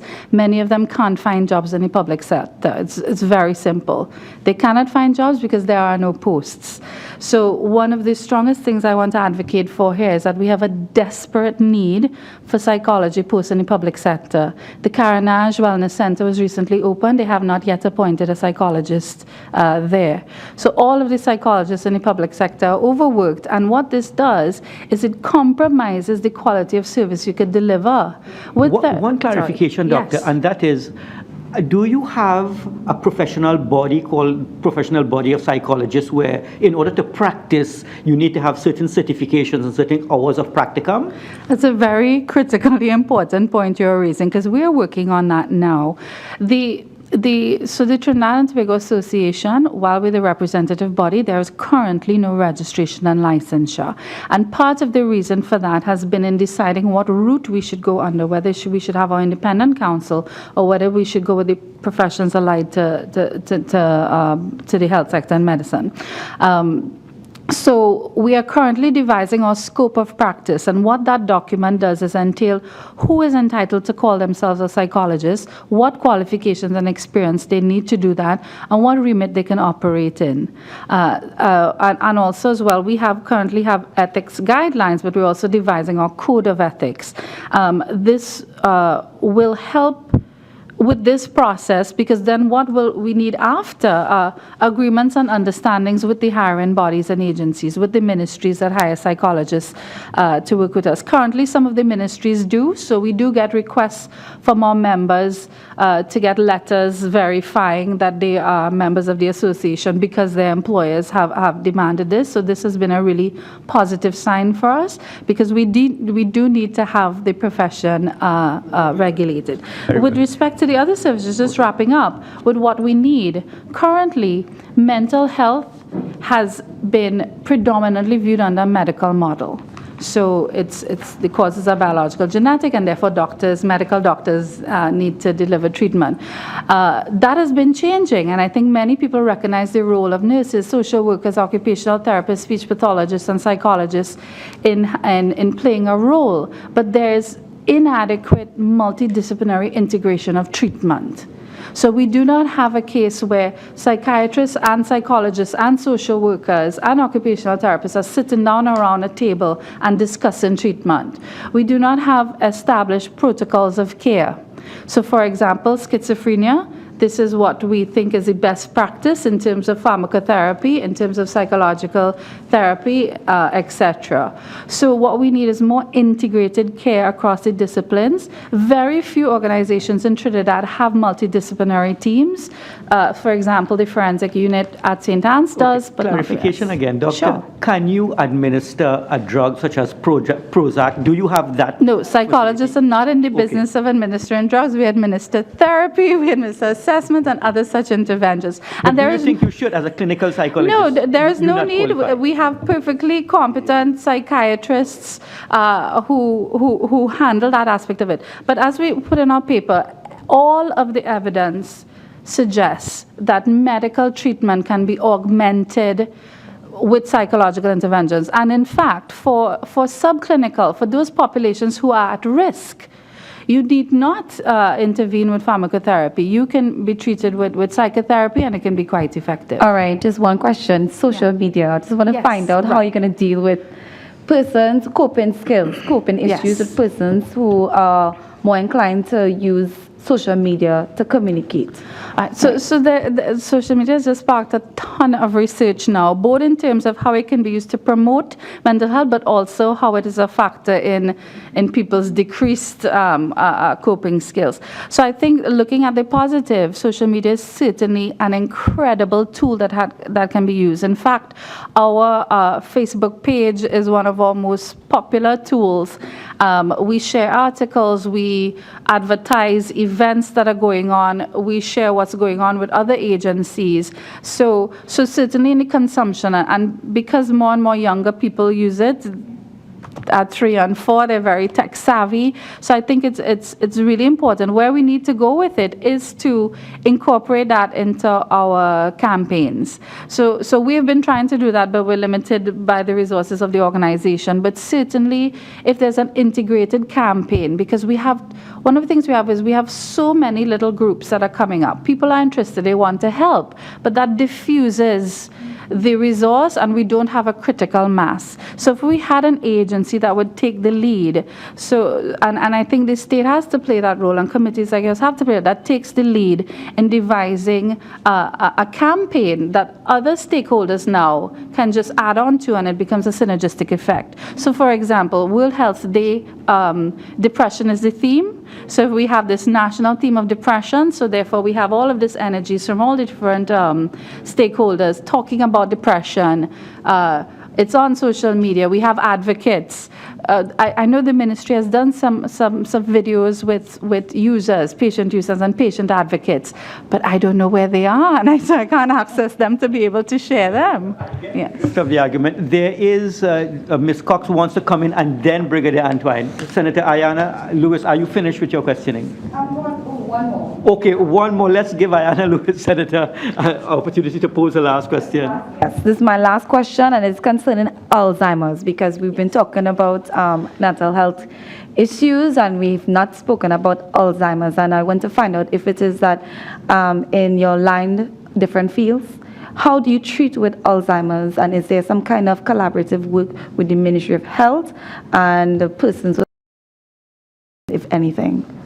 And it's very broad, but I'll leave it there for you to respond. Thank you. Sure. So as a neuropsychologist, I've had a lot of experience dealing with dementia. I've worked in memory clinics outside of Trinidad for a number of years.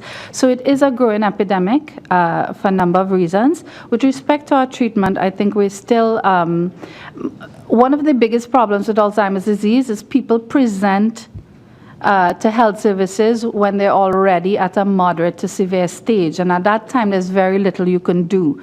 Not even medication can help when you're in the severe stages. So that's been one of the issues, that we need more awareness so that people can present at an earlier stage. So we need relatives, friends, caregivers to recognize the signs and symptoms. What we have is a lot of people attributing it to old age. Well, you get forgetful when you get old, and not recognizing that, no, if you are forgetting your route home, if you're forgetting your ATM PIN number, that's not normal. So we need to get people being seen earlier. One of the initiatives they posed in the UK, and I think would be applicable to us here, is they wanted to recommend that once you're over 65, that you are screened routinely for Alzheimer's disease and dementia.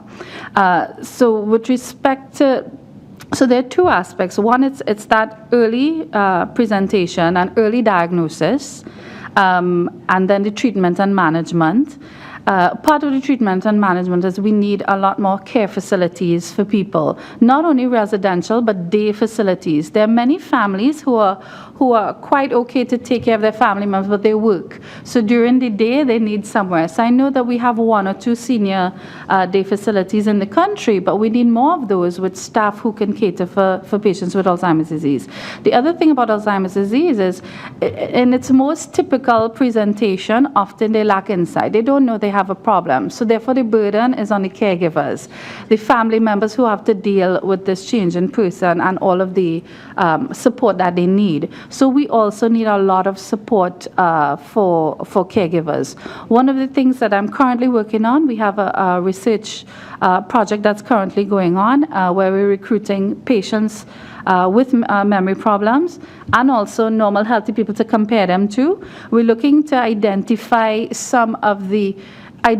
valid instruments to measure cognitive decline. Because if we can't detect it, then, as I said, when somebody's severe, you don't even need a test. You can interact with them for a few minutes and you know. So we are doing some of that research, and I think to intervene. Yes. I'm looking at the clock, and I do wish to finish at a reasonable time. But before I proceed to MP Antwine, Ms. Cox, did you want to come in briefly?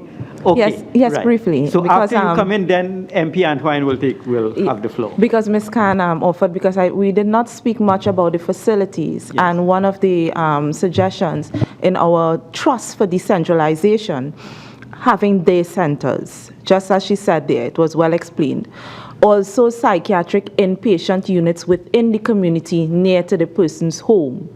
So instead of being in the central area mental hospital, persons can come and bring food, they can visit their relative, they can have their care for their 1 week, 2 weeks, and then go right back home, right there in the community. That's part of the trust of decentralization. So we're talking about mental health and the adequacy of the practitioners. We realize that there's a shortage of psychiatrists. All research has shown in different countries that there's a shortage of psychiatrists, but how have they dealt with it? We have looked at the Belize model, we have looked at Jamaica and some other foreign countries, and we see the value of the nurse, the advanced nurse practitioner, which trains at a master's level, and they have both prescriptive and diagnostic powers, and they are able to work along with and under the psychiatrists, and they can work independently in the community, and they are able to do health promotion and prescribe. And they have been working quite well. As a matter of fact, Belize, in the introduction of the nurse practitioner, they have been able to close down their mental hospital. And they have complete community psychiatric care that is integrated into their general setting. So there's no center. You can walk into a health center and have assessment. And could you send, for the benefit of the committee, any information you may have on community care for the mentally ill? I was not familiar that was a model that existed in a CARICOM country. Yes, so we will. And finally, Brigadier Antoine. Yes, I just want to touch on negative stereotyping. Mr. Murphy mentioned the situation with demon-possessed vis-a-vis mentally ill patients. But in the communities and in the cultural setting, there's a pendulum that swings between people who are mentally ill but are classified as having a tabanka because his wife went to the States and left him, or his husband left her for another man, as the case may be. But also there's the other side of the pendulum, and we experienced this in the military, where a person would show he have his papers from St. Anne's.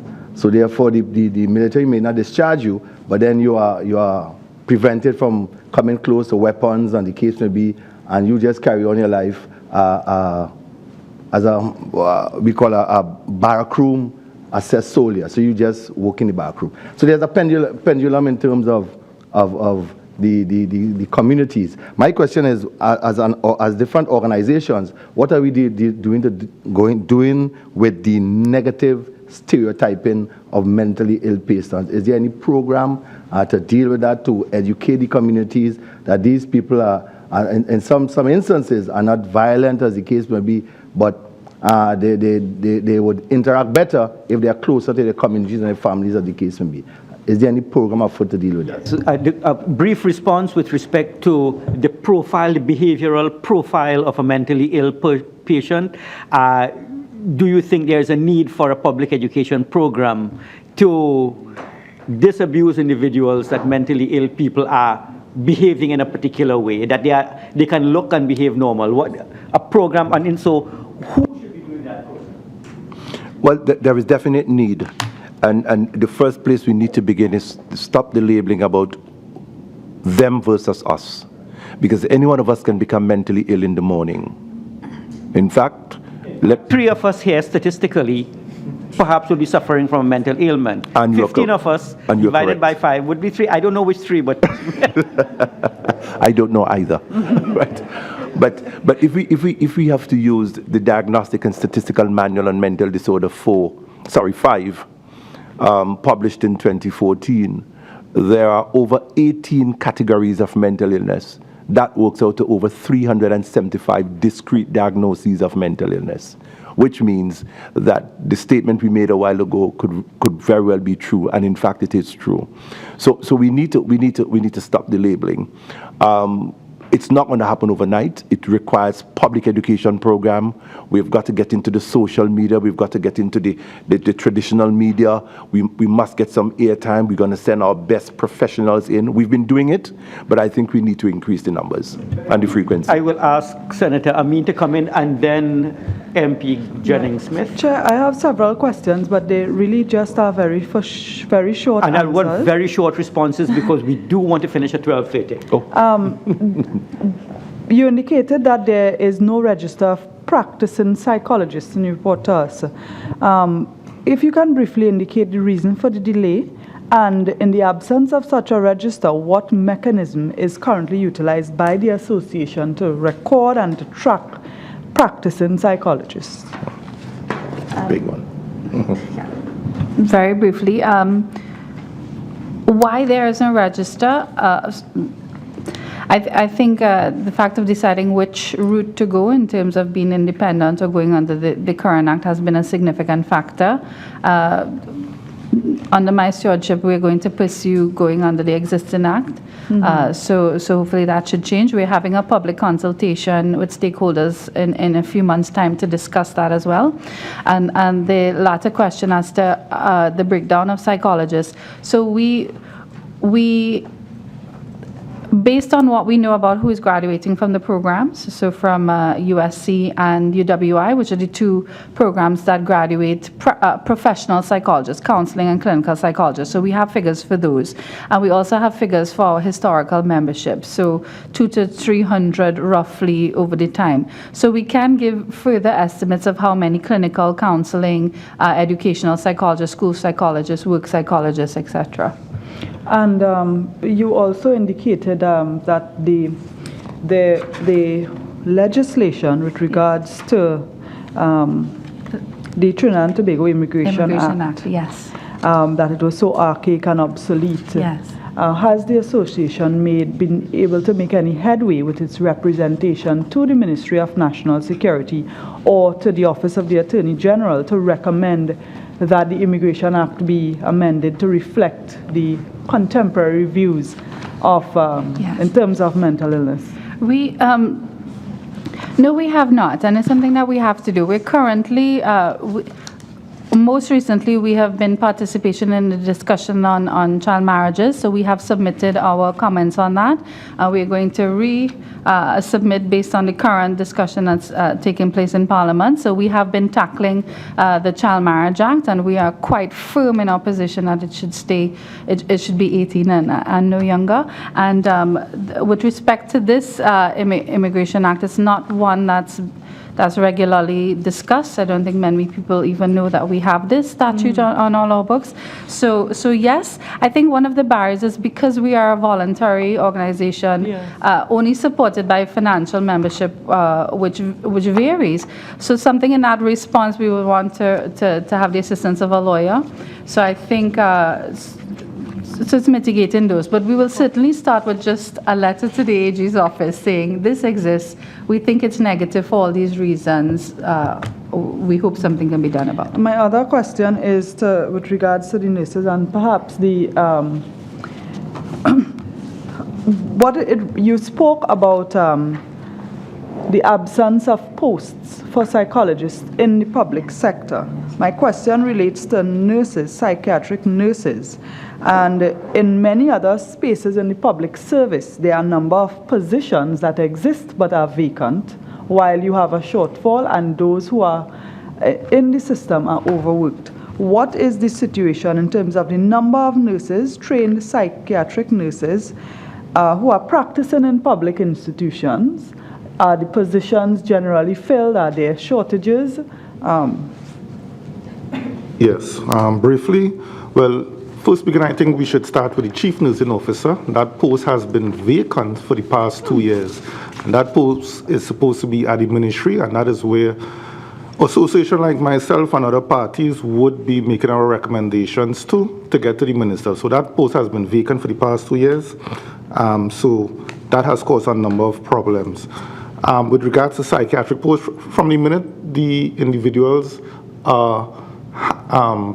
would have graduated from the nursing schools, they are hired by the various regions to fill the gaps. Those are on the lower levels, but on the in terms of supervisory levels, there's a serious problem in terms of, for instance, in St. Anne's Hospital, half of the nurses who are in roles of nursing supervisor are retired persons who would have come back, and now they are blocking the upward mobility of persons within that field. You will not get that situation in any other setting, in police, fire, what have you. But currently, they are more than half are retired persons blocking the upward mobility. In terms of, but what we would also like to see is, and it's in our recommendations, when you're, with regard to the mental health plan of 2000 by the Ministry of Health, where they speak to the formalizing the establishment of the National Mental Health Committee, which would incorporate the different professionals within this field to come up with the master plan, instead of each organization just submitting their different ideas. If we get that master plan coming out of this national mental health committee, that will be more organized to suit. Thank you very much, Senator Amin. Do you have any more burning questions? Could it be your last very, very critical Yes, question? my final question has to do with something that was mentioned earlier related to the safety of our nurses and medical personnel at St. Anne's Hospital. When you have prisoners who are brought in for treatment, are prison officers posted on the wards to house them, and so that those are... No, and that has been another main issue with psychiatric nursing. You have persons, well, you have two categories of persons, basically. Persons who would have already been convicted, and because of their mental health status, they are warded in St. Anne's Hospital. And then you have the persons who would have been charged. They would have been charged, and the court would have sent them for 14 days for evaluation. So those two different categories of persons are within the St. Anne's institution, and there's no prison officer. Prison van will drop them and come back for them 14 days later, and nurses have to take care of these persons who, some of them are not mentally ill after the diagnosis by the doctor. Some of them cause a lot of problems. There have been a number of riots in St. Anne's Hospital where we had to call police. Number of things, a number of nurses would have gotten injured over the years, and there's no compensation, no avenue for redress. Yes, just a follow-up on this. So I am shocked at the response. Right, but this is the last question, I know. Yes, Chair, through you, thank you for your patience. This is a very alarming situation where the safety of the nurses, the psychiatric nurses, and the staff at St. Anne's Hospital is concerned.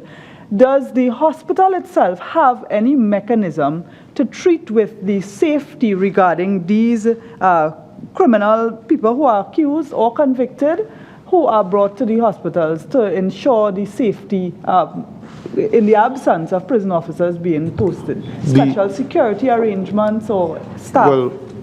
Well, I will just speak on it quickly for two points, and I'll just let Natasha Cox, who is actually in the area right now. So one, they utilize attendants and basically persons untrained. They bring them into the facility to be the muscle, basically. So a violent incident is taking place on the ward. If the nurses can't handle it, they will call these attendants, they will come over, and they will try to, but they have no formal training in mental health. They have no formal training in managing aggressive patients, and it's really up to the nurses themselves to really treat with issues like that. But in addition, the forensic ward, they recently rolled out camera surveillance systems to see what is happening, but that's basically the limit of it. In terms of training in forensic nursing, there's none in Trinidad and Tobago, and in terms of compensation when nurses get damaged, I myself was damaged on the wards. Most nurses, psychiatric nurses, would have been damaged at some point in their career on the wards. And you have no compensation, you have no... In fact, we are dealing with a case right now at the industrial court where a nurse was injured, a nursing supervisor going on the ward to check on what is going on, was stripped. Yes, okay. Could we stay, we tend not to interfere too much with court matters until there is a determination. But I will ask MP Jennings-Smith to pose a final question. Yeah. Thank you, Final I'll be very short. I'm going back to Lifeline, and I'm linking, now a lot of medical issues help in crime fighting. And with respect to suicide, the Ministry of Health had said they would be looking at implementing a suicide surveillance system. But with your interactions with persons, because we have seen suicides where they would have murdered somebody before or interfered with some members of their family and then went on to commit suicide. In your interventions or in your conversations, right, do you have a protocol that you follow in terms of when you get certain kind of information for prevention of that kind of activity where you could put maybe a stop by having intervention? Did that ever occur from from your interventions or from any other persons? What you mean by an intervention? I mean your conversations where you listened into persons calling Lifeline and its relations to suicide. Because you did say the number of calls increased to 80%. And you did talk about evaluating and assessing and determine how many suicides occurred and things like that. Can you link it to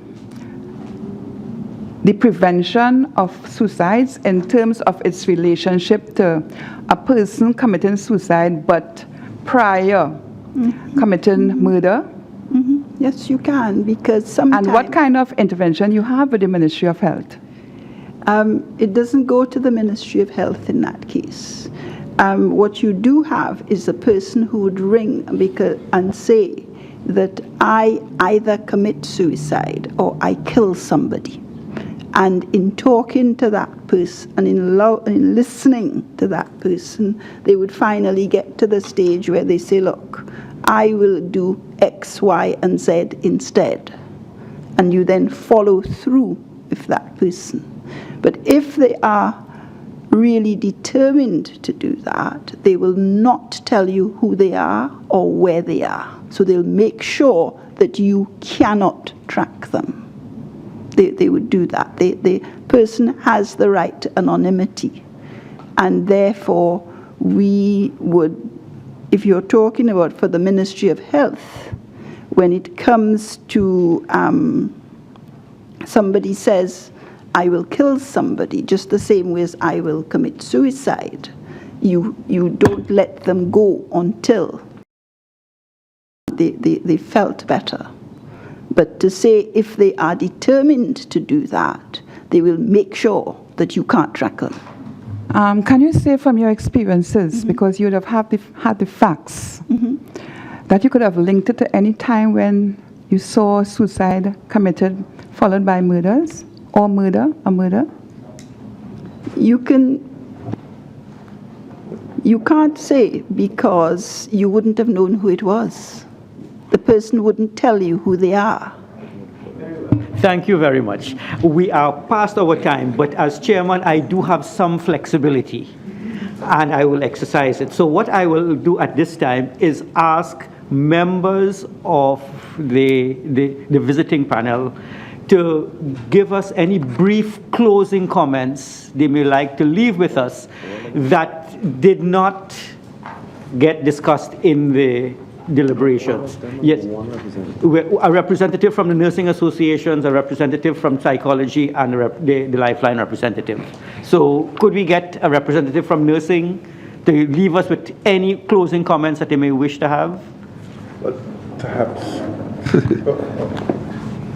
At the level of the regulatory body, we are doing everything we can once persons would have applied, would have been qualified, so that we can grant them their license to practice. But we must also do so in the context of not only qualification, but to protect the public's best interest. As it relates to the advanced practice nurse that Ms. Cox spoke about, the regulation has been amended. We now have on the statute the advanced practice nurse or nurse practitioner, and the council is prepared to enroll, to register persons as advanced practice nurses once they would have met the requirement. And one of the areas that the council we have discussed previously would definitely be in the area of psychiatry and mental health. Okay, thank you very much. The Lifeline representative, any closing comments that you would like to leave us with?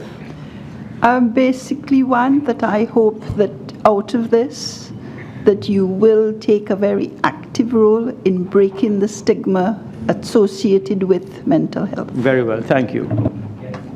Okay, from my standpoint, there is a cliche that guides us. There is no health without mental health. What we need in order to carry the process of mental health for both this generation and the one that's yet unborn is that so much more gets done when nobody is too interested in getting the glory for what gets done. Thank you very much, and well said. Yes, Dr. Khan?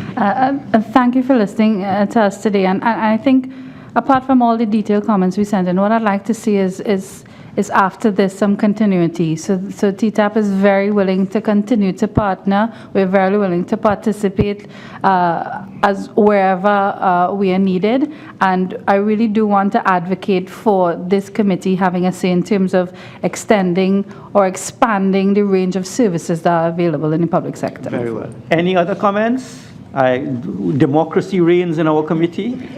If there is any comment, Ms. Cox.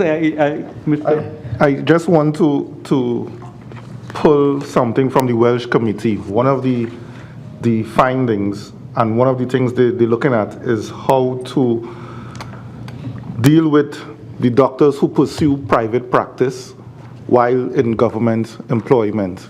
And one of the solutions is increasing the scope of practice through the advanced practitioner nurse.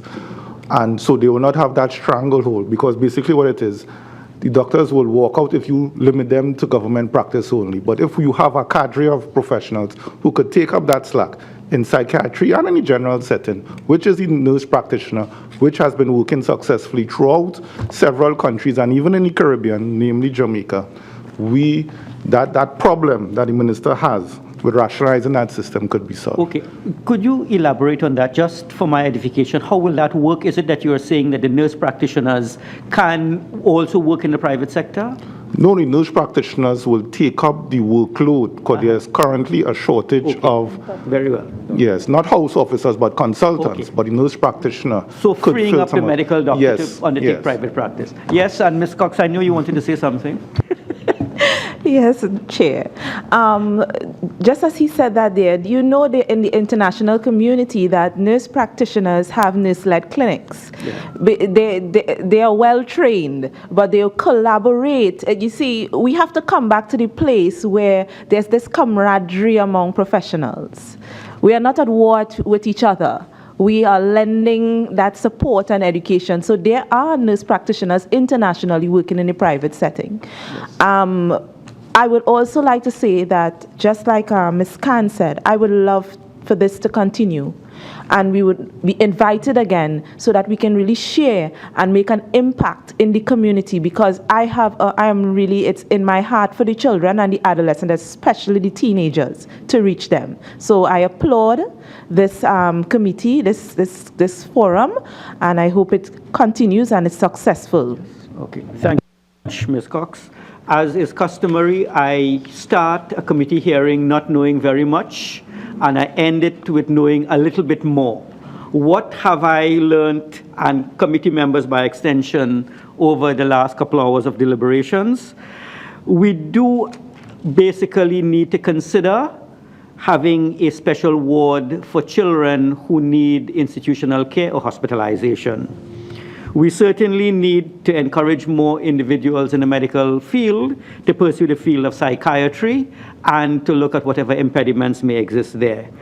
We need to work closer with the social workers and the school guidance officers in schools who are in contact with the school-age population more frequently than the nurse practitioners, so that they would be trained to at least identify very early children who are displaying symptoms of mental ailments.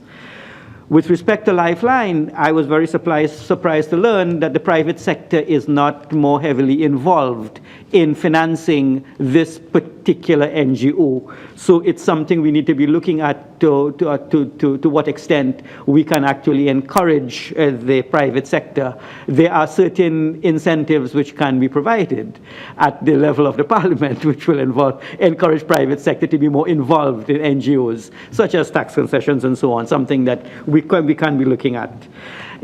What has emerged is that there is a greater need for collaboration between the Ministry of National Security, Education, and Health, because what Senator Amin indicated was that we need to understand how national security with respect to prisoners is impacting the nurses at the St. Anne's Institution Ministry of Health. We need to look and sort out the problems with respect to the Ministry of Education. And a recommendation from Dr. Khan is that we need to place much more emphasis, and also Lifeline, on family life education. The breakdown on the family support unit seems to be a cause now for greater and greater mental problems, and we need to be looking at how we could redress the situation via curriculum change.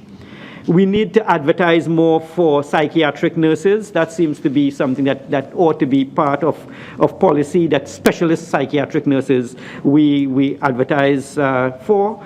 And what came out of the deliberations, at least for me, is that in addition to community mental health facilities and nurse practitioners helping medical doctors, is now a need, because mental health is so wide. It involves, we did not look at alternative treatments such as yoga or things like that, animal therapy.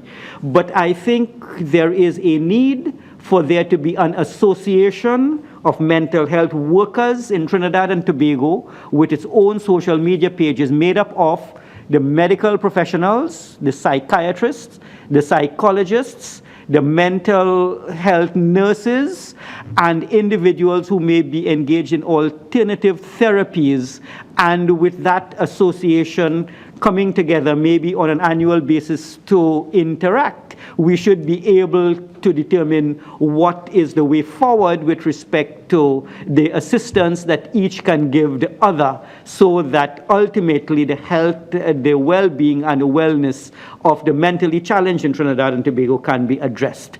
We have learned a great deal, and this will probably be the last public hearing of this committee, which I have the honor of chairing for this particular session. But what has happened over the last little while is that we are now we have now been alerted to the various multifaceted nature of mental health problems.